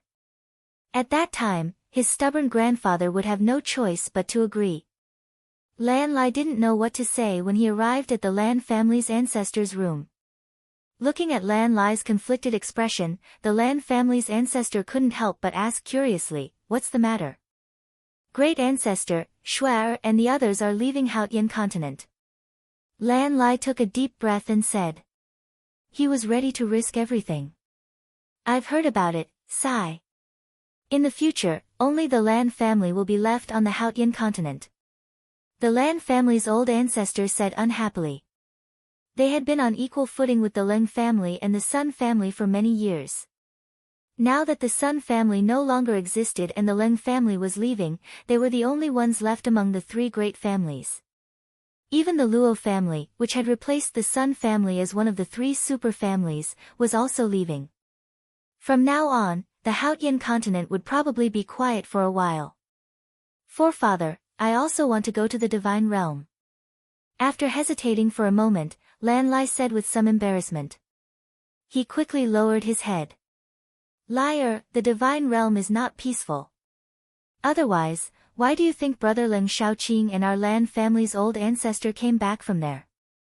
It's because it's not suitable for us to stay there for long.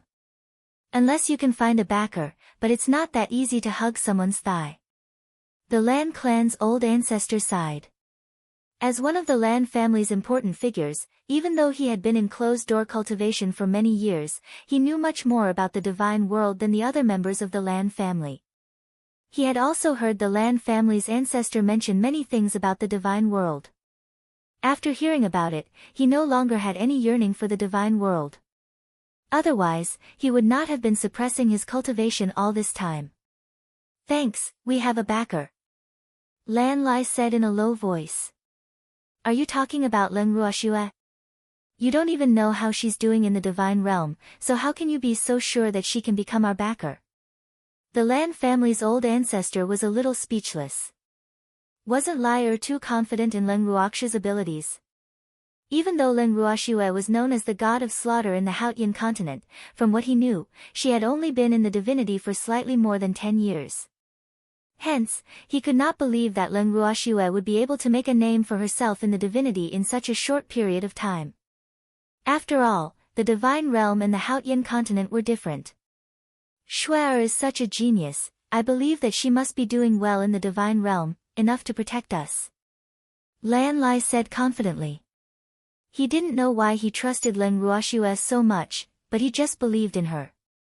However, after hearing Lan Lai's words, the Lan family's ancestor could not be at ease. Liar, the divine realm is different from the Hautian continent. Many of us are like fish in water in the Hautian continent, but when we get to the divine realm, we still have to pretend to be weak. Unless you have good fortune, it's very difficult to gain a foothold in the divine realm. The Lan clan's old ancestor said earnestly. But Shuai is in the divine realm. She said that she could bring the Lan family along with her. I believe her. The Lan family head lowered and mumbled. Although his voice was soft, the Lan family's old ancestor could still hear him clearly. Liar, what did you just say? You're saying that Leng Ruoxiu is willing to bring us to the god world? The Lan clan's old ancestor asked in shock. Ah. Didn't I say that? Shuai is willing to bring us along. Lan Lai said, a little embarrassed. She didn't say anything. I thought she only wanted to bring you along. The Lan family's ancestor was at his wit's end with Lan Lai's confusion. Ancestor, this is a good opportunity. Let's go. After Lan Lai explained, he didn't think too much about it. Instead, he grabbed the arm of the Lan family's ancestor and begged. This is not something we can decide. The Lan family's old ancestor patted Lan Lai's head and said helplessly. Why can't you decide? As long as the old ancestor agrees, Grandpa won't dare to object. Lan Lai smirked. Your grandfather doesn't dare to object, but what about the other ancestors? The Lan clan's old ancestor was speechless. He thought to himself, this little fellow can't be thinking that as long as he's convinced me, the others won't be a threat, right? Old ancestor, let's not care about the others first. I'm only asking if you're willing. Lan Lai said as he pestered the Lan family's ancestor. You want to hear the truth? The Lan clan's old ancestor raised his brows and asked calmly. Yes, yes. Lan Lai nodded. I don't want to. The Lan clan's old ancestor said bluntly. Why? Old Grand Madam, could it be that because of your previous indecisiveness, you feel that you don't have the face to see Shuai? Don't worry, for my sake, Shuai won't blame you. Lan Lai patted his chest and promised. You brat, what nonsense are you talking about? It was Leng Ruoxiu who made me do it. The Lan clan's old ancestor said with an aggrieved expression. Infernal affairs. Lan Lai blinked a few times. No wonder the old ancestor suddenly went crazy. So that's what happened. Chapter 2657, To Settle Old Scores, 2, I don't care about the inferno, I'm just following orders. The Lan clan's old ancestor said with a straight face. He was extremely displeased that this stinky brat had misunderstood him. This little fellow was truly heartless. He had doted on him for nothing. Hee hee. Hee hee. Old ancestor, I misunderstood you, don't be angry. Lan Lai saw that his ancestor was angry and quickly coaxed him. However, he immediately changed the topic and said, Ancestor, since we have worked well together before, we have to trust Shuai this time. My instinct tells me that it is absolutely not wrong to follow Shuai. Besides, Uncle and his master are with Shuai. Lan Ming is with Leng Ruoxiu as well. Hearing this news, the Lan clan's old ancestor was a little surprised. Very quickly, he became a little angry. Stinky brat, he actually only remembered to tell him about this matter now. Yup. That's why I said that following Shuai is definitely not a bad thing. Old ancestor, just agree. Lan Lai begged. Liar, it's not that I don't want to agree to your request. It's just that this matter is of great importance. It's not something that I can decide on my own. The Lan clan's old ancestor said helplessly. He had only just discovered today that this little fellow was so good at tormenting people. But Shuai is still waiting for the news. Lan Lai said, feeling a little down. After that, he thought for a moment and asked, Old ancestor, what do we cultivate for? Wasn't it all for the sake of pursuing a higher and more powerful strength? However, on the Hautian continent, no matter how strong we are only dark supremes. No matter how high the status of the Lan family is on the Hautian continent, Sun Tao and his men were still defeated by him when they returned from the divine world. That's why I want to go to the divine world with Shuai. I don't want to be a frog at the bottom of a well. The Lan family can't live on the Hautian continent forever. It's not good for cultivation. I hope to be able to follow Shuai to the divine realm to broaden my horizons. I feel that that place should be the stage for our Lan family's development. Even if I have to start from scratch, I still want to go to the divine realm. After listening to Lan Lai's words, the ancestor of the Lan family was completely silent. In fact, how could he not know that what Lan Lai said was the truth? However, the cruelty of the divine world had made them lose the courage to go to the divine world to live. Now that they thought about it, they were actually not as thorough as a child. The Lan clan's old ancestor was a little embarrassed. Liar, even if I agree with your idea, I'm afraid it won't be an easy task to convince the other ancestors. The Lan family's old ancestor said to Lan Lai after thinking for a long time. It was undeniable that Lan Lai's words had aroused his ambition. He also wanted to go to the divinity to make a living, but the Lan family might not agree with such an idea. He knew that many people in the Lan family would not be willing to give up their current good life and go to the cruel and unknown world. For most people, unfamiliar places were not as reassuring as familiar places, but it was obviously impossible to stay in the Hautian continent for the rest of their lives to become a powerful figure. I don't care about the others, but does the ancestor agree? Lan Lai's eyes were fixed on the Lan family's old ancestor. The old ancestor's heart trembled. He knew that this child had made up his mind and hoped that he could make the same decision. As for him, he was a little tempted. I agree, the Lan clan's old ancestor nodded his head. Old ancestor, you have to trust my intuition. It's not wrong to follow Shuai.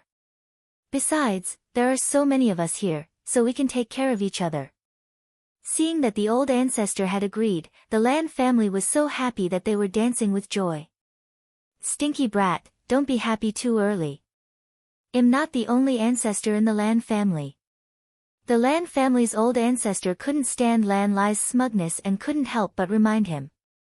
Don't worry, I'll find a way to convince them. Lan Lai said with a smile. Actually, what he wanted to say was that he had convinced one of the most difficult ancestors to deal with. It would be much easier for others to take him down. Thanks. After convincing one of the important figures in the Lan family, Lan Lai immediately went to look for Leng Ruoxue and asked her to give him some time. He had to go back and convince the rest of the Lan family. Leng Ruoxue nodded in agreement without even thinking. Since Luo Lin and the others had not returned from Luo City yet, and they could not leave Hautian continent immediately, it was no big deal to wait for the Lan family. Hearing this, Lan Lai immediately led his family's men back to the Lan family. He still had a tough battle to fight, so he had to go all out. After the Lan family left, the Ling family's main residence became quieter. Half a month later, Lan Lai sent back a message. The ancestors of the Lan family had agreed to move to the divinity. When she heard this news, the parasol tree that was sitting opposite Leng Ruoxue in the garden was very surprised. It could not help but ask, I didn't expect that little Lan Lai to have such a plan. That guy is very smart. However, the Lan family's ancestors aren't stupid. Leng Ruoxue smiled. Now, the Lan family was also in a hurry to find a buyer for their territory. He believed that from now on, the Hautian continent would be reshuffled. Once the news that the Lan family was going to sell their territory spread, the entire Hautian continent was in an uproar. Many people did not understand what was going on with the Lan family. Why did he take it so hard? Where would they go if they sold their sphere of influence?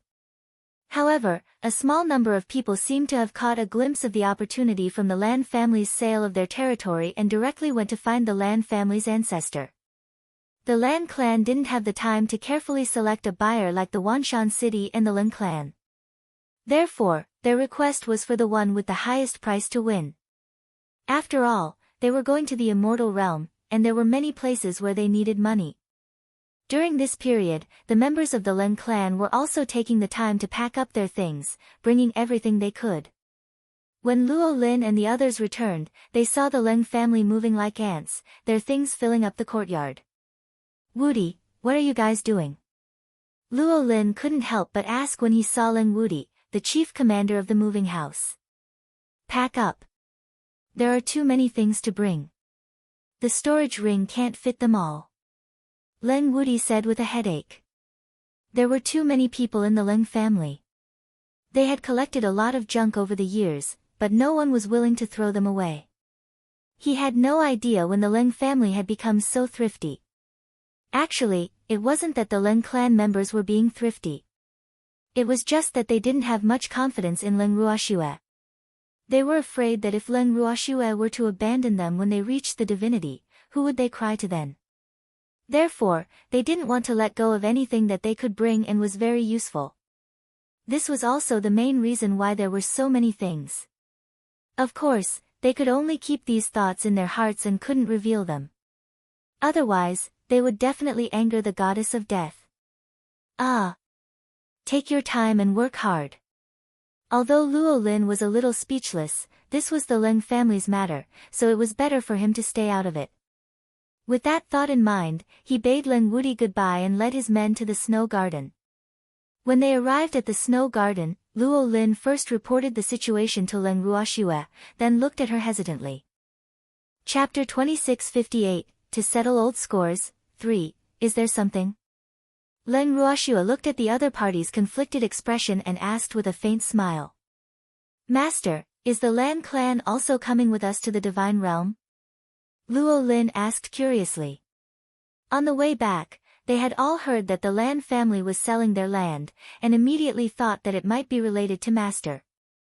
As a matter of fact, he couldn't hold back his curiosity, and couldn't wait to ask as soon as he returned. Yes, the Lan family will also come with us. Ling Ruoxue laughed. Hee hee. It's better to have more people, it's more lively. Luo Lin said happily after he confirmed it. These few years, his relationship with the Ling clan and the Lan clan had been pretty good. If he could still see these acquaintances when he arrived in the immortal realm, that would really be great. Luo Lin's thoughts were very simple, so Ling Ruoxue just smiled. Suddenly, from the corner of her eye, she saw a small black head peeking out from the entrance of the garden. Xiao Shan, why are you acting so sneaky? Come in. Ling Ruoxue called out helplessly. When Xiao Shan heard Ling Ruoxue calling for him, he walked over in embarrassment. Big Mountain followed behind him with his head lowered. Upon seeing this father and son pair, Ling Ruoxue frowned slightly. Ever since Sun Tao's matter was resolved, this father and son pair had rarely appeared in front of her. After some thought, Ling Ruoxue took the initiative to ask, Deshan, Xiao Shan, we're about to leave the Haotian continent. What are your plans? We don't know either. When Big Mountain heard Ling Ruoxue's words, he raised his head abruptly. He had not expected Senior Ling Ruoxue to care so much about him and his son. One must know that ever since they found out that Senior had returned from the God world, they had become even more respectful towards Ling Ruoxue. In fact, they did not even dare to appear in front of her as casually as before. If all of you wish to head to the divine realm, I can bring all of you along. Furthermore, I can guarantee that no one will bully you there. All of you just need to cultivate in peace. If you want to stay in the Haotian continent, I can arrange for you to live in the Green Dragon Mountain temporarily. That is the territory of my god brothers, and they need people to take care of them. Ling Ruoxue gave Deshan and his son two choices. She said this because she felt that this father and son were pure in nature and had helped her before, so she was naturally willing to take care of them. To her, this was just a matter of raising her hand. When the mountain father and son heard this, they were extremely excited. This was because no matter which of these two choices they made, they were both things that others could only wish for. However, they really didn't know which one to choose. "Senior, we can't make a decision immediately. Can you give us a few days to consider?" the mountain pleaded after some thought. "Sure, just tell me your decision before we leave." Leng Ruoxue was very forgiving. The mountain father and son nodded and left the garden. A few days later, the Lan family came to the proud cold city in a grandiose manner to meet up with Leng Ruoxue and the others. Among the Lan family, Lan Lai was naturally the happiest. However, when some of the elders of the Lan family thought about how terrifying Leng Ruoxue was, they would turn pale. They did not dare to approach Leng Ruoxue. However, the Lan family's old ancestors had to express their gratitude to Leng Ruoxue. Leng Ruoxue exchanged pleasantries with them and told them to rest well.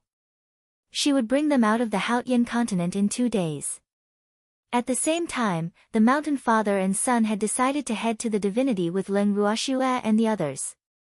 Although the father and son were definitely burdens, they had become good friends with many people from the Luo family and Wanshan city over the past few days. Xiao Shan had even had many playmates. Therefore, the moment they thought of being separated from these people, the father and son felt terrible. In addition, the head butler of Wanshan City had been instigating the father and son from the side. After a few rounds, they were also persuaded. After all, the father and son had deeply experienced the warmth of a family here. After knowing the decision of Big Mountain and his son, the head butler of Wanshan City was the happiest. Who asked him to like the father and son? In addition, when he had misunderstood Big Mountain as a woman, he had arranged a lot of family affairs for Big Mountain, which made him feel a little guilty. Therefore, he naturally hoped that Big Mountain and his son could leave with them. After all, following his master was definitely much better than the two of them running around like headless flies. 2 days later, Leng Ruoxue moved everyone into her personal room. The people who entered the house were like Granny Lu who had entered the Grandview Garden, their curiosity rapidly growing. However, Leng Ruoxue didn't have the time to explain anything to them. After settling everyone down, she teleported to a barren mountain and took out a small, snow-white, round ball. That small ball was shaped like a pearl and was snow-white and clear. However, in reality, this small ball had nothing to do with a pearl at all. It was a one-time use teleportation ball. When she first arrived at the teleportation array in Haotian continent, the person guarding the teleportation array gave her this little thing after she paid 1 million top-grade crystals. He also told her not to lose it, or she would not be able to teleport back. Now, it was time to use this little ball. After she crushed the teleportation sphere, a teleportation formation appeared not far from Leng Ruoxue's feet. The moment Leng Ruoxue stepped into the circle of light, the teleportation formation disappeared. With a slight wave of dizziness, Leng Ruoxue was teleported out of the teleportation array. "Thanks, you're back so quickly." Suddenly, a surprised voice rang in Leng Ruoxue's ears. She looked up and saw that the person who spoke was the one who had guarded the teleportation array. Nodding her head slightly, Leng Ruoxue scanned her surroundings again. When she realized that she had returned to the 5 alliances, she frowned and was about to bid her farewell and leave. Just then, another angry voice rang out, "You bastard! You're finally back. It wasn't in vain for this lord to wait here for rabbits." Wait for a rabbit? Did that mean she had become a rabbit? Leng Ruoxue's beautiful eyes glanced at the other party as she said indifferently, "Is there something you need?" If she remembered correctly, this man was the second-generation young master who had blocked their way and was scratched by a treasure on the day they were about to return to the Haotian continent. He really didn't expect that this guy would actually dare to appear in front of him. Did he really think that he was a soft persimmon? Of course. "I'm going to settle old scores with you." The young master laughed evilly. "What old scores?" Leng Ruoxue played dumb. Your little beastie scratched me. You have to give me an explanation. The young master said the line that he had been thinking about for a long time. Didn't I give you a healing pill? What else do you want? Leng Ruoxue said calmly, her expression unhurried. However, Leng Xiaoqing and Leng Xiaoxiao, who were in the mobile house, were a little anxious when they saw this. These people who wanted to find trouble with Shuai looked like they had power and backing, and she didn't know if Shuai could deal with them. How is it? Of course, it's to compensate for my emotional damage. The young master said matter-of-factly. Hearing this, Leng Ruoxue couldn't help but smile. She had always been the one asking others for compensation for their mental damage. She didn't think that someone would actually ask for her compensation today. Her smile was like 100 flowers blooming, captivating people's hearts and souls, and instantly mesmerized the second-generation ancestor. Beautiful. It's so beautiful. The young master couldn't help muttering and was dumbfounded. Emotional damages, no. Leng Ruoxue said indifferently. No? Then compensate me with your people. The young master, who had finally regained his senses, immediately shouted. Of course, this was also his original plan. In short, he must get the beauty in front of him. This way, he would not have missed her for so many days in vain. My people? You can't afford it. Leng Ruoxue smiled faintly, her smile was extremely flirtatious. In an instant, the young master was captivated again. At this moment, the 5 little beasts who were in the house with Leng Xiaoqing and the others were all furious. Baby clenched his little fists and roared, "Cute master, let me go out and teach him a good lesson." You bastard. You're really tired of living, daring to have ideas about cute master. Baby was very angry, and the consequences were quite serious. Leng Xiaoqing and the others who were in their personal rooms could not help but distance themselves from the aura of the treasure. At the same time, they thought to themselves, this little fellow is not to be trifled with. It was strange. When they were in Haotian continent, although they had guessed that these little guys were not simple, they had never seen the 5 little beasts so angry. But now, when they saw their master being teased by bad guys, they were really angry. Moreover, for some reason, they, who should be worried about Leng Ruoxue, could not help but mourn for that young master who did not know better. He could only be considered unlucky to have provoked Shuai, right? Leng Ruoxue could feel the beasts in her house flying into a rage, but she did not release them. Instead, she spoke to the young master in front of her in a calm and collected manner, "He'll give you a chance to get lost, or you'll have to bear the consequences." You're asking me to get lost? Beauty, I didn't hear wrong, right? You're alone, and we have so many people. What right do you have to tell me to get lost? By the way, you still have a few little beasts. Where are those little bastards? Why didn't he come out to help you? The young master looked at the guard behind him and smiled proudly. Leng Ruoxue saw that the other party wasn't going to listen to anything and didn't bother to waste any more time. She immediately took out the cold shadow and held it in her hand.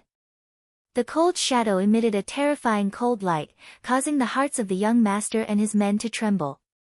However, they had the advantage in numbers and this was their territory, so they were only afraid for a moment before they became fearless again. Yo! A hot beauty, I like her. The young master continued to tease. This time, Leng Ruoxue didn't say a word. With a slight wave of her wrist, the cold shadow released several rays of cold light. In an instant, the young master and his guards fell to the ground and let out a series of miserable screams. A bunch of trash. Leng Ruoxue looked disdainfully at the people lying on the ground. She had not hit them hard, but these people were screaming in agony. They were simply too useless. After a moment of disdain, Leng Ruoxue turned around and walked away as if nothing had happened.